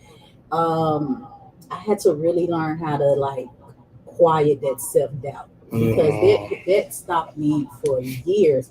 What I'm doing now, I sat on it. I could have been doing it, but I was just more concerned. Like, I don't think people will come. People will support. Now I go out to Ghana, and you see, I went to Toronto. Like, people fly from this part of the world to this part of the world just to meet me and see me and learn my craft. You know what I mean? So my biggest challenge, and I'm a little introverted. People don't get that from me either, because entrepreneurship is really, it really allows me to just have this personality. You know, I'm not faking or nothing, but it really allows me to live life in a way that I wouldn't live it if I wasn't an entrepreneur. But I think the biggest challenges I've ever had to encounter just in business, period, starting a podcast, doing an online shoe store, doing a heels class, is like, hey, will people support, and doubting myself and learning how to quiet it and just go. And that was a major key and thing, because anybody that's doing something that's self, especially if it work out, like, and that's the crazy part. You're supposed to have the self doubt before you have the self doubt when you started.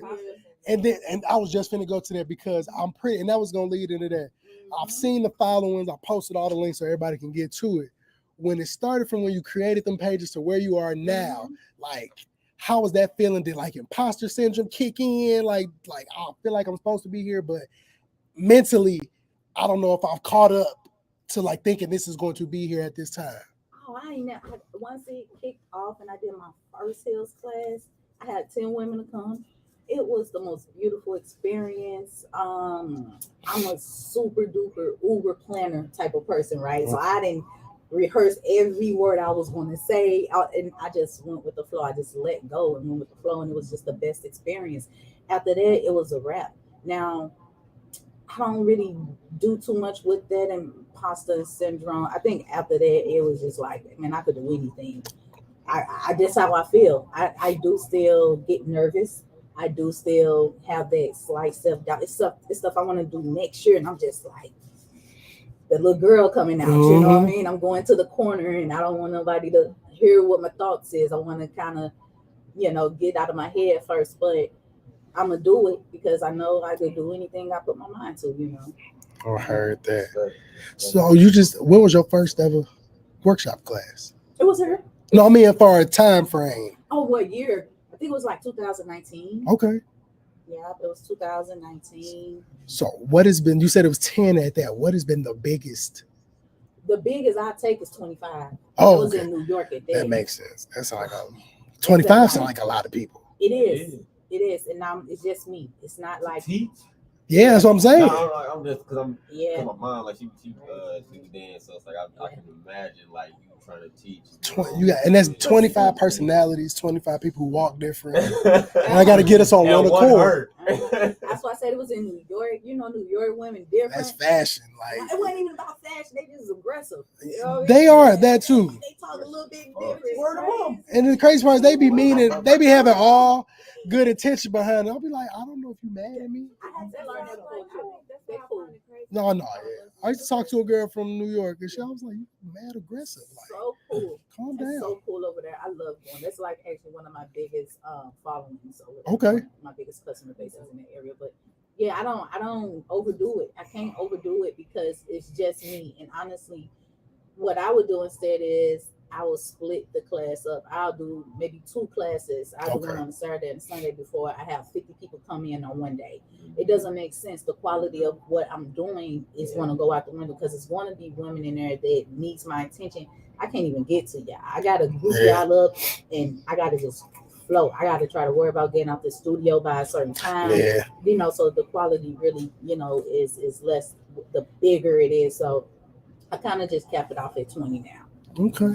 So, I mean, you said internationally, like how many places, like, so really like just as far as class, that's something like you set up because you do it or people book you to host these classes in their cities? That would be so lovely at this point. No, I actually set it up. Okay. And I did Ghana. I went to Accra, Ghana in February, and then I did Toronto, Canada, and then I got Montego Bay, Jamaica next month. Okay. So those are my international ones, and I had that on my list. Like last year when I started doing it, I was like, man, I could just travel with my heels class, and it was a success.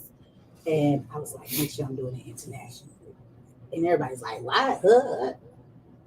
Now I didn't went here and went there, and now they like, what's next? So I'm taking it like because you get with no more than 25, you're having the same type of successes class where you go in the other countries. Like, are they all tapping in or getting info from you from the social media? Yeah, or social media. That's what I'm wondering how they all finding out. Social media, TikTok. So what happened? Kind of like what we were talking about, right? With reporting your content on your phone and doing all my health classes here in St. Louis. I always have my daughters with me. Always, they got my phones and they know my codes and they recording everything.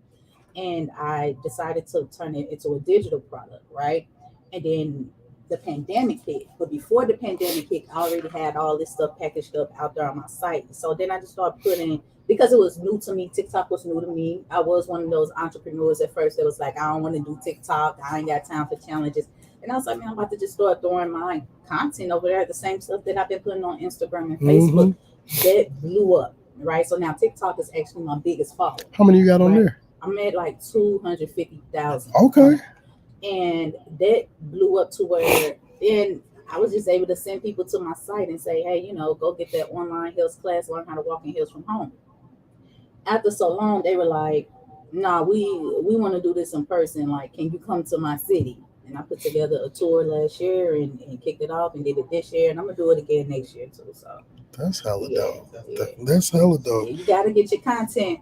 Throw it on out there. That's hella dope. So, I mean, you got the podcast as well. What made you get into that space and lane? Such a great question. All right. That's what I said, right? I don't even like to say it no more. No one believes me. I'm hella introverted. Oh, me too. Right? You see what I'm saying? It's kind of hard because our personalities really shining away with our entrepreneurship. But I was definitely one of those women that did not care to have like the womanhood, the sisterhood, the relationship with women, you know, due to like mishaps with your relationship with women. But I was watching Angela Yee podcast Lip Service, and I would watch an episode, and it felt like I was just at the kitchen table with some good girlfriends, and like listen to the aunties talk. It was just so dope, and I really connected with it. And I thought, how many women out there like me they got this perception of womanhood, and it's like no, like we actually do need sisterhood. We do need womanhood. You just got to find your tribe, right? And who works for you works for you. Who don't worry about it. Long story short, that inspired me to launch my own podcast, which is the High Heels and Tea podcast. And again, we covered all these topics on womanhood, relationships, entrepreneurships, and we mostly do it with other entrepreneurs because a lot of times they don't really know. Like when I say they, mean our following and people that may like us from afar about based off of what we do. They don't really know our personalities. They don't really know our views about certain stuff. And as I was mentioning, you can post something, I'm gonna keep scrolling, right? Because it's like whatever. But if you sit down and ask me, I probably got a whole lot to say. So my podcast forward that opportunity for people to really get to know me, like outside of being, business crystal, So Okay, so I mean, with the with everything going, like, yeah, what's next? Like, what's coming up for the brand and everything? Awesome question. So, what's next? I'll say, as I mentioned, for the Hills class this year, I'm repackaging it, putting that out online again, making it just a full high heels course. Also got my Destination Hills class in Jamaica. For the podcast, trying to team up with my girl Rihanna Hunt. That's who I do the podcast with, and get that back going. But next year, my ultimate goal. I'm gonna just say this: my ultimate goal. I don't like to talk about nothing, but my ultimate goal is to franchise my workshop. So I don't have to travel unless I want to travel, right? Like I'm just this sales class in New York going to feature Crystal, But other than that, I want to start, planting some seeds in different cities and watching my business grow in different cities. So I don't have to get on all these flights. And that just make it. It allows you to. I mean, you can see the franchise of anything when you're allowed to spread the market out and not wear yourself thin and get a team that can help facilitate this. A lot of things just run smooth. Think they could do what I do, and I got everything set up. I'll show you how to do it. Design to win. Yeah, you can do it. Make it your own in your own city or whatever. But I want it under my umbrella. Okay, I can see that happening. I see it happening soon. We're gonna claim that now. You got to put things out there. Talking about that. No, look, and I'm one of them type of people too. I don't like. I've gotten bigger on manifesting what you want. I'm getting bigger into actually putting it on paper. I feel like it's real once you actually write it down. Man, once I say it out loud, it's a wrap. You got to, because at this point you put it in the atmosphere. Man, Nico, that LA trip was talk. I told her last year, I'm like, hey, we going to LA. We going to LA. Hey, I don't know when this happened. We gonna go to LA. That's all you gotta do is believe it. And once you say it out there, it's just do what you do. Do what you do. Just continue to move in your. Why we say introverted. The introverts only really blossom when we in. Like, cause I'm an introvert, but I'm like, if I'm painting, you can't really tell I'm an introvert. I'm in what I like. Yes. So when you in what you like, I feel like the introvertness of it's kind of like blossoms out when you're in something that you feel comfortable. So I can still express this. Proud of myself. Listen, I'd be so shocked to do like this. People are like, I'm like, bro, if you ask me, I would rather be at home. Yes. I don't talk to people unless I know you. I throw parties. I mean, the whole gang around. I'm like, yeah, bro. I'm like, if you know me, I'm the funniest person ever. I'm like, you don't know me, you think I'm a mute. You think I don't talk, I just kind of wave. Even with my family, I used to walk in the crib, what's up, y'all? And go in the back of the room and chill and just watch TV till it's time. My mama tell me it's time to go. Yeah. Like, I ain't here for all the talking unless we cool. I'm not saying I ain't cool with them, but I'm more of a to myself person. But you give me this, skating, I'm a whole different person. You know what? When I met you at the poetry, even that's the vibe I got. Yeah, I was like, damn, I got to straight. I was like, damn, I gotta talk. I saw you. I just saw what you posted on Facebook, right? Okay. And then I'm there, and I'm one of those people. I'm horrible with recognizing people. People come up to me all the time, like, yeah, Crystal, you don't know. No, I don't remember you. I don't know. I'm Yeah. horrible with I'm that. like, you tell a lie. what's the name? Yeah. How you been? I get that a lot, bro. Look, that's what you just gotta slide into the comment. Sometimes you just gotta smile and wave. Low key, I just smile and go with it. I'm like, I know you. Yeah. I'm just not good with names. But that's the vibe I got from you. It's more like, oh, okay, yeah. I was just like, and the thing is, I'll be like, I always tell you, I was like, I don't like calling people the wrong name. I know I've seen it. I was like, somebody mentioned, usually people be like, you do ethnic Ishmael. I'm like, okay. Yeah. So they tapped into what I'm doing. Yeah. I'm like, we got to follow each other in some capacity. So I'm like, yep, we can hold a conversation. I know what you're talking about. Yeah, We yeah. good from here. Because I've had it happen randomly. I'll be skating outside in Cahokia. So, Sometimes I just give up. yeah, I just be people like, come to me like, you DJ my party, like. yeah. I was DJ at the 40. I was You gotta there. be more specific than that. I DJ a lot of parties. Yeah, people just say something special. I was like, it ain't that. I'm like, bro, you gotta just charge it to me. I'm like, cook crack. yeah. It's all right.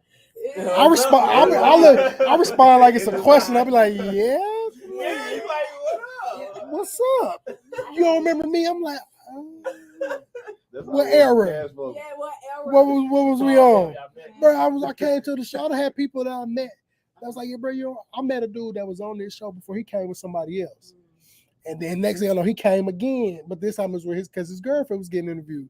He like, bro, you don't remember me from the show? I was there with such. And I was like, bro, I mean, like you was just there. Not saying you were there, but you weren't there to be an integral part of the show. Yeah. So I just said, what up? And kept it going. But then I put 2 and 2 together. We could hold the convo from there.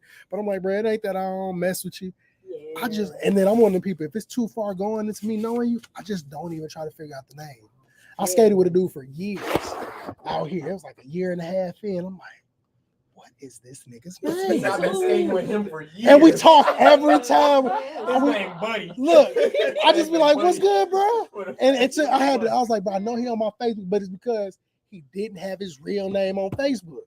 So that made it worse. I was like, bro, I don't know. You know Josh. And so I had to, one day I just went through posts. I'm like, it's got to be on here somewhere. I'm like, wow. Okay, I'm going to remember that. Yeah, bro, you got to just, I'll be like, I never heard your name so much until we went to that. hold on, you know what?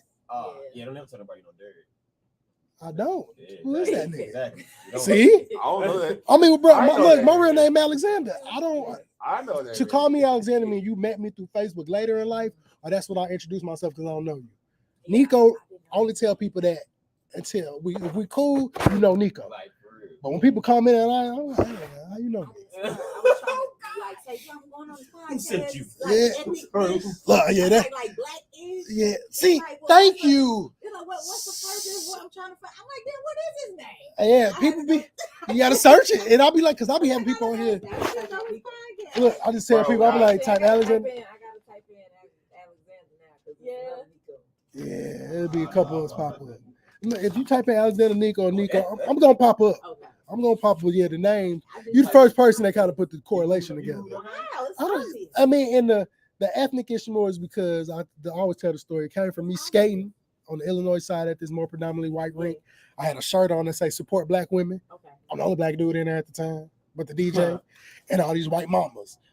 They like watching people skate, but you see people looking at your shirt, kind of reading it, and they be like, So I said in my head, they probably like, oh, his shirt ghetto. I literally just stopped skating. I was like, ghetto, ethnic, shit, ish.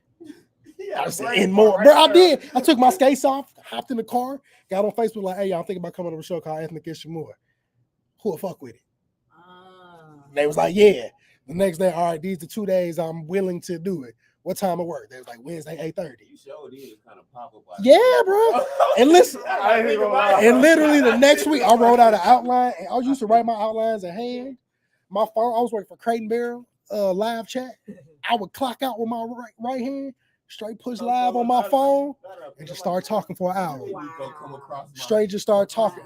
And the crazy part, those episodes did the best. My first 10 episodes, 25,000 views. Like people straight watching that shit. Yeah, bro. My episodes, but my first few episodes, 4,000, 5,000. Like they was just running up. I just meet people. For a while, I've been seeing him talk about his podcast, and I'm just like, you talk about the story all the time. What's the name party? Yup. Yeah, Rab and them party. He was up there DJ, and I was like, me and my girl was there. I was like, hey, it's only so many people give you that vibe, like from when there was your greatest time partying. And I felt like I was in my college days at the club. I was drunk as hell. Yeah. I walked up to him drunk as hell with $5. I'm like, bro, it's your cash out. I got $5 for you because you've been killing this motherfucker tonight. So awesome. I was like, you've been killing it, bro. And like we was turned on. We did. It's not that I didn't want to go, but I told Rab and them I'll support them. I got to the gas station right around the corner. I was like, man, I'm finna go home. Straight got dressed. I was tired. We got there at 10:30. I was like, I do not leave. If I don't leave by 7, 8, I'm not trying to go nowhere. Yeah. I was like, man, we done made it this far. Granted, we ain't but 10 minutes from the house. I'm like, we might as well go support. I ain't leave that motherfucker at 2 o'clock in the morning. I was in there before I know I'm drunk out there buying food from people. It was the greatest time. It was like one of the times, like it was a little hookah party. Then they told me they had a little THC hookah, and they was like, hey, you smoke your weed? I was like, what? Oh, hey, it's a rap. I ran to the car, bro. It was like that clip from the Jumper when he was like, you get the weed, like that was me, bro. I straight ran to the car like red when he got his chain took, got my shit, ran back. I had the greatest. Before I know I'm in there, I'm like, bro, we done closed the party down. Wow. I was like, yeah, this was worth nine. So I've been rocking with him ever since. That was nice. So besides all the links we provided everybody, if somebody wants to look for you today, where can they come find you? Ooh, that's easy.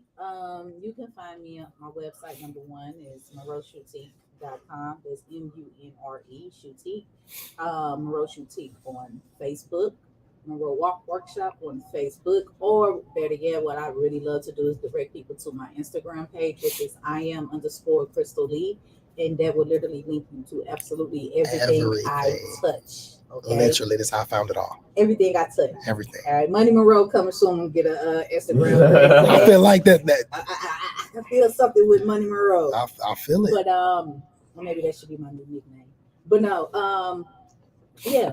Iam_Crystal Lee on Instagram will link you to everything I touch. Search the High Heel Coach, period, because sometimes there's other people with your name. You'll see me. I look the same. I heard that. I think. Y'all heard that. She does. The pictures, the pictures are verified. Okay.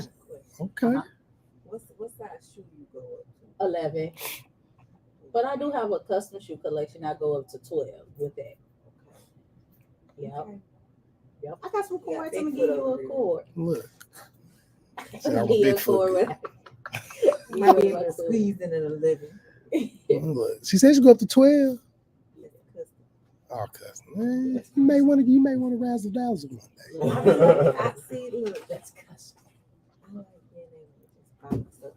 No, I feel that. Too. I feel that. Like, I'm sorry, it's from my shoe collection. Outside of shoe line. Yeah, like the gold ones that I have on, these shoes that I designed. Okay. Yeah. So y'all heard that.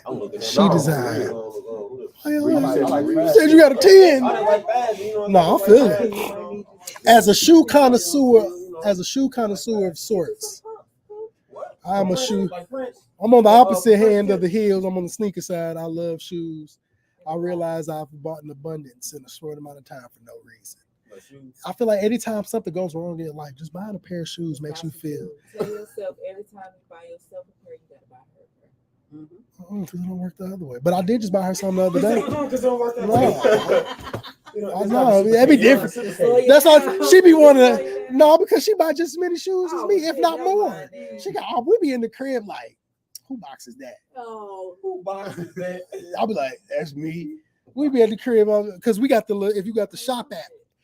And whoever in the house get packages, it pop up on there. It just don't tell me where hers come from. I see a notification. I'm like, you got some new shoes coming. She be like, not with the SpongeBob. Oh yeah, we be going back and forth. It be number Jordan. Look, I'm telling you, Michael Jordan owe me a envelope. We are. Michael Jordan owe me like a thank you card or something. Like I got a pair that just came today. Yeah, I am. No, because I really do it. I wear different shoes all the time because being at an elementary school, kids love fashion. Like they want to get into it. So I got all the little fifth graders and kids. Like I go around, it be a lot of little kids who wear, they see I got the same shoes they got on. So now I turn into this whole thing. I be walking up on them like, why you got my shoes on today, G? Oh. Like so now it's to the point kids come find me in the school. Such and such got your shoes on today. Oh. And we got a little girl in kindergarten. She walks to me every day. I'm gonna wear your shoes tomorrow. I'm like, hey, we're gonna have some beef. She be like, my mama said anytime I want to wear some shoes, I can wear these. So it's like a competing thing we do. And then I wear something they ain't ever had. They be like, where you get them from? I'm like, they don't make them in little people's size. I'm like, you guys. So it's a cool thing when you with kids. Like, so if I ever go up on other, it just get worse when you go because my girl's a principal. So I'd have been to her school. Them kids beat out. What school she go to? Well, she used to be. She is a principal at middle school now, Yateman. But she used to be the assistant principal at Career Academy. Oh, So before this year's Career Academy, the one that's with the parents fight. Oh, they had their parents fighting kids that it was a big brawl, maybe. Career Academy. Yeah, right off Grand, by that churches. I remember when they was first building, we thought it was like a detention center or something. Man, look, look, you go inside. It's amazing. The basketball court is lovely. Like I really like the inside of the school is laid out. Yeah, but them kids and their parents is wild. Yeah, they've been in the news. They had a big fight. But no, this year's turn. Because it was crazy. I used to hear stories every other day. They used to sneak razor blades in and shit. And the crazy part is people doing that. They seen your prank was throwing. Ours used to hide all their weapons in the front. My senior prank was a full fight. In 07, we sent the police officer to the hospital with broken leg. 3 students, 2 teachers. Oh, that's wild. Yeah, they got like. That's crazy. I think. Put baby oil on the steps. That's dangerous. Like our food fight was wild. Like, like no, bro, we made it on. No, bro, we was on when MTV used to have a prank show on their top 10. We was like number 7, number 8. When they did the top 10, like we straight. It was a dude named, shout out my dog DJ. He the one like plotted this in our gym class. He was like, hey, bro, I'm finna go out with a bang. I'm finna do a food fight tomorrow for the thing. Cause we ain't come up with nothing. I'm like, what you mean? He's like, just be in 5B lunch. I had 5A. So it was 2 periods, 4th and 5th. You got 4A, 4B, 5A, 5B. He like be in 5B. And I don't understand how they didn't see it coming. Because it was an abundance of kids in 5B lunch. People done left class, all type of stuff. Because I don't know how this didn't get to them. But we straight kept this long. We didn't talk about it too long. It was like he planned it 4 periods for the end of the day. Like, I'm finna do that. He waited till maybe 15 minutes in the lunch where everybody done got their shit. And he had a plate full of number condiments and just hopped up on the table and launched that hoe. And it was like WWE in that motherfucker. I seen a whole, they was throwing cans of soda unopened. Like launching the motherfuckers. Oh, no. Yeah, my dean of students, she got hit in the head with one of them. I seen it was like a slow movie. I was like, damn, Miss J. Bow! Cracked her ass. It was one of them like you want to feel bad for her, but she was evil to us sometimes. So I was like, karma is a motherfucker. Bro, but it was crazy. If I could replay it now, everything I had on some Vans, so I'm sliding through the floor, bro. It's milk everywhere on the floor. It was the most wild shit I ever seen. It was the shit you hear about as a food fight. What happened to him though? If he was the person initiated, he gets suspended. He got locked up for 2 weeks. Yeah. He got locked. Bro, he straight got locked up, couldn't get the bail. Like he straight jammed. Like they was finna cancel our whole graduation. Yeah. We was at graduation practice outside, straight chant, free DJ. Like we was tripping. Bro, I don't know, but it was exciting like a moment. Like, bro, so look, then he got the assault on the police officer. He the reason why the police officer broke his leg. So the police officer was carrying, like holding him. They found out who did it, walking him out, everybody chanting DJ name. Bray was like, I just so happened to be in that moment. Me and him, he looked me dead in my eyes. I looked at him, he just like, I was like, he took off from the police officer, bro. And the police officer slipped on something.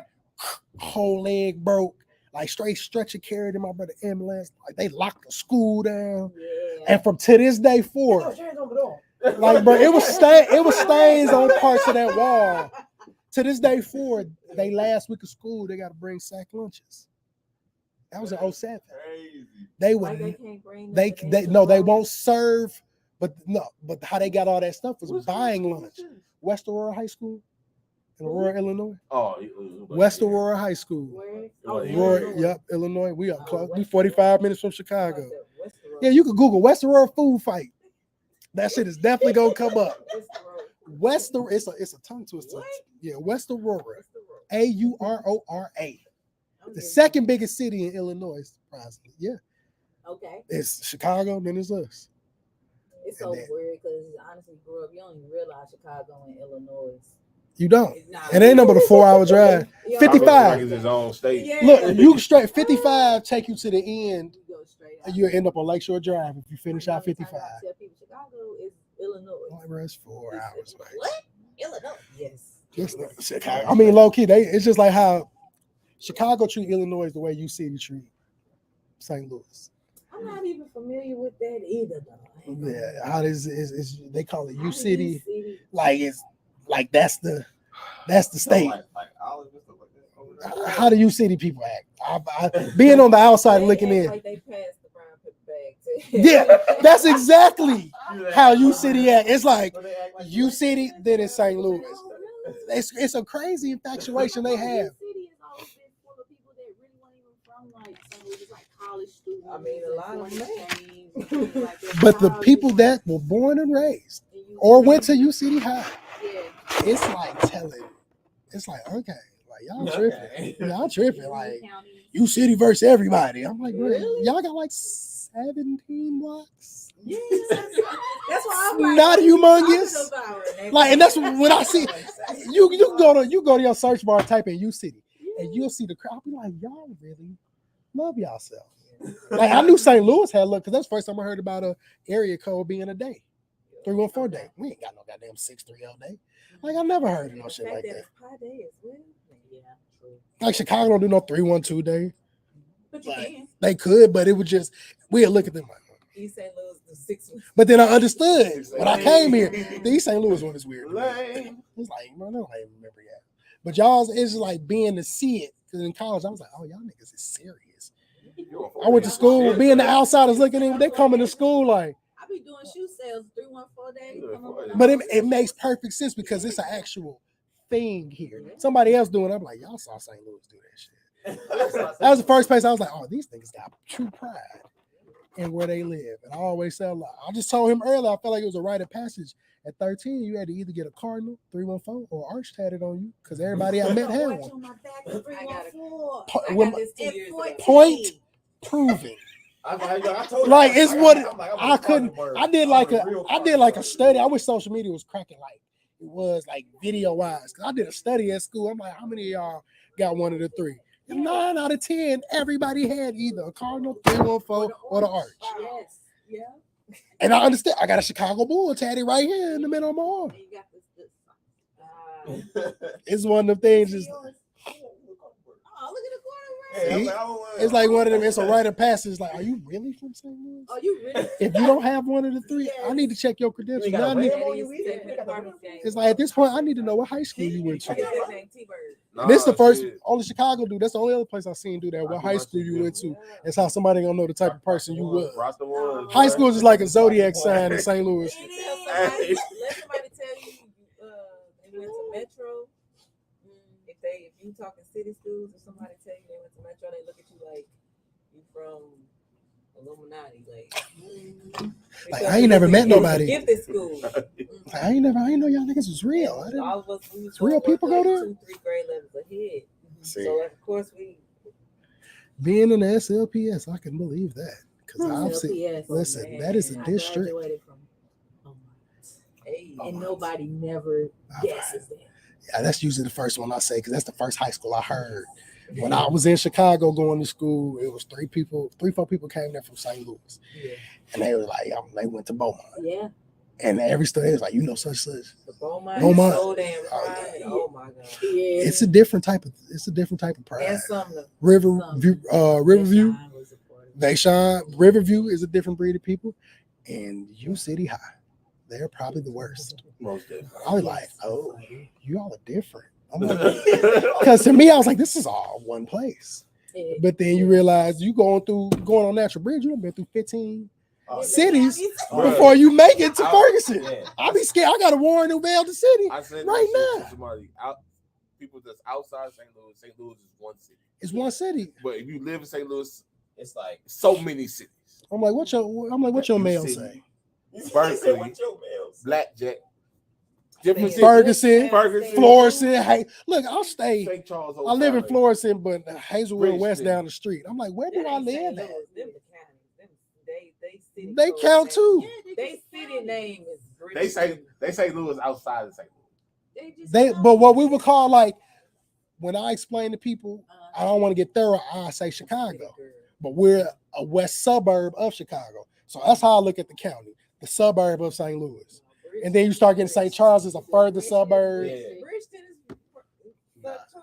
But to make it make sense to me, that's how it is. Like you got the south suburbs, and you got the west suburbs, you got the north suburbs. But see, it's weird, right? Because growing up for me, I never heard nobody be like, I'm from, for instance, like Bridgeton, Ferguson.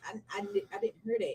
We was from the city, and you got people from the county. All right, you got North County, West County. Not South County. Well, you do got South County too, right? But once you get past West Florissant and it's shit, the new gen they try to break the border bounds what into little pieces. Like, no, you from I just love the south side. If it's a 30-minute drive from my house to yours, the baby. Hey, and that's the part that blew me. I live in the county, driving I work on the south side. I'm like, bro, this is a commute every morning. Yes.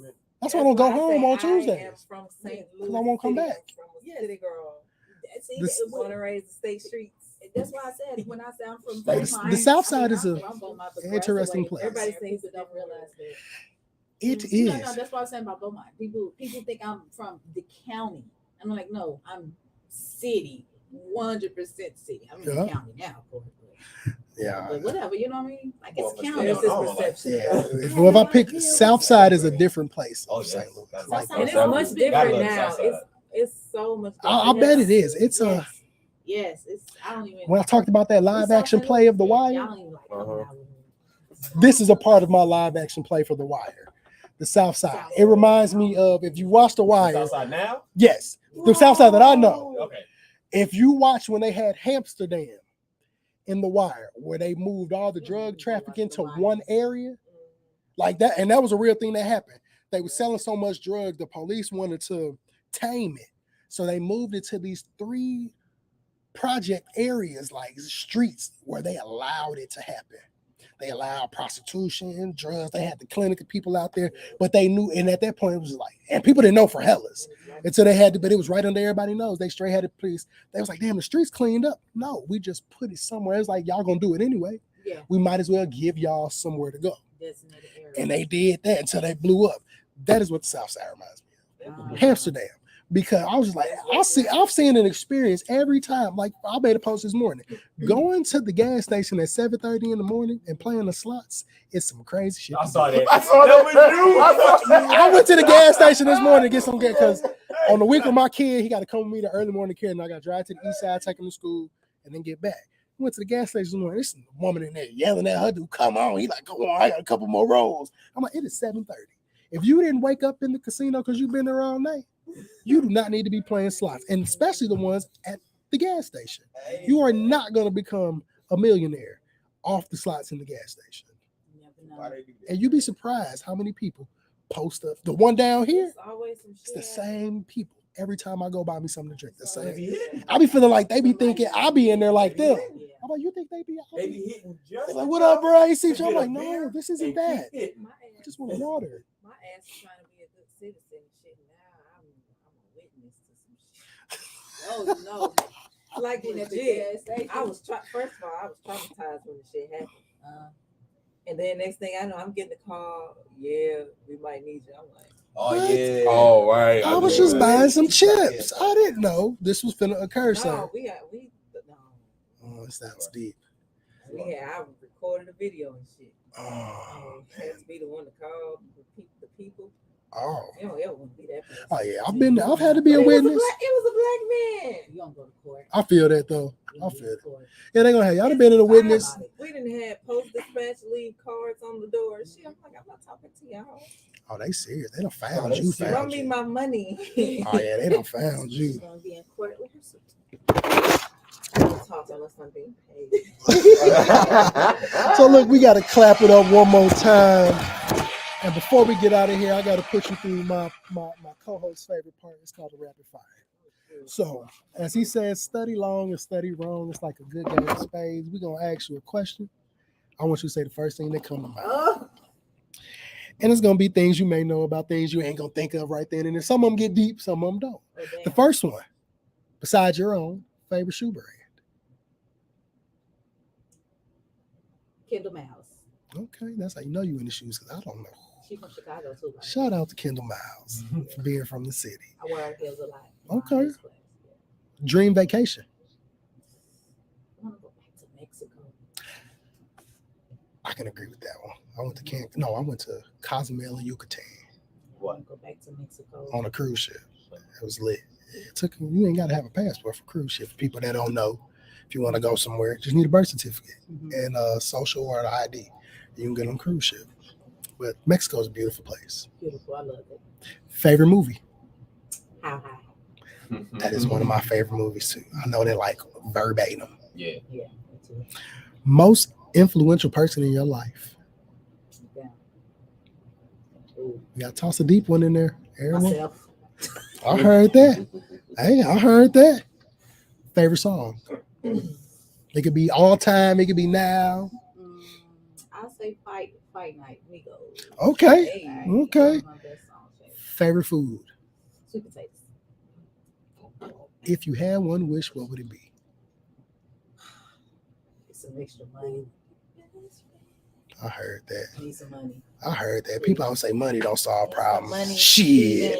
If you give me the amount of money I want now, I may create some problems, but it's gonna definitely fix all of the ones I currently have. It's just off the top of my head. I probably could have got deeper with that one. Oh no, some people get deep. We done had a whole show keep going for 20, 30 minutes based off of the answer to one of them questions. Right now. You want my surface answer? You want my real I answer? want you to get into it. All right, my real answer gonna be money. I'll find the surface answer later. But everybody, money solves everything. I don't care what them people try to preach to you. It's what you do with money. I'm Money Monroe now. It's what you do with the money that makes it bad. Dollar bills, y'all. So, man, we got to clap it up one more time for our wonderful guests in the building. My wonderful guest co-host who came through on your boy. I always like to when my co-hosts don't come in, or if I'll have guests that cancel like 30 minutes, an hour before the show sometimes. I just like to put it out there. I'm like, who want to come turn? I can do it all by myself. I've done it before plenty times. But I like to see people come turn up. This give a chance for, I get some people who always wanted to be on here before. Like, hey, bro, I watch the show. I'll pull up. We in this motherfucker. Ryan Sleeter Snow, we in this hoe. We gonna give you this good postal podcasting. But man, y'all gotta make sure to tap in next week. We got my bro, he's actually been tapped in on the episode. I don't know if he's still on here, but he's a artist, he's a streamer. His name is Big Barleon, the Cardinal. Big Barleon, the Cardinal. I actually shot a music video for him.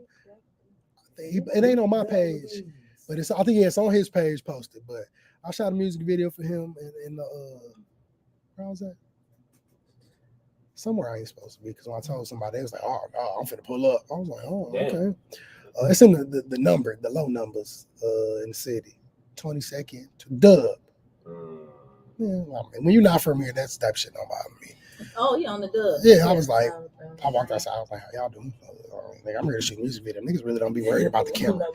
it's like when you really don't know what's going on. What was it? Like they be like, I mean, my bro straight pulled up. He was like, "Hey, he's like, you finna shoot a video. Where, nigga? I'm finna pull up. Yeah. I was like, if you would like to, come on. Man. I'm like, bro, I've been in some places. Like, I'm like, bro, when you, I mean, of course you in some places, if you own some bullshit, niggas gonna fuck with you. No, trust me, you needed people to pull up. Oh no, that's yeah, that was cool. He could pull up if he did. I got me. Like, I don't be too worried about it. They be like, I'm the nigga with the camera. I'm like, bro, if you gonna take him, you gonna make a video with it? What's point of you stealing it? It's not worth much. I'm just really good with it. So if you thought you was gonna steal this camera and pawn it and come up, ha, joke's on you, nigga. They gonna laugh at you, low key. They gonna be like, oh, I didn't know he was shooting the videos he could with that camera. I'm just skilled. But make sure y'all tap in next week, man. We're gonna have another wonderful episode. As always, I'm your boy Nico the Great, Ethnic Ishamore, and we about this thing. It ain't. Appreciate y'all tapping in, kicking with me. Love y'all.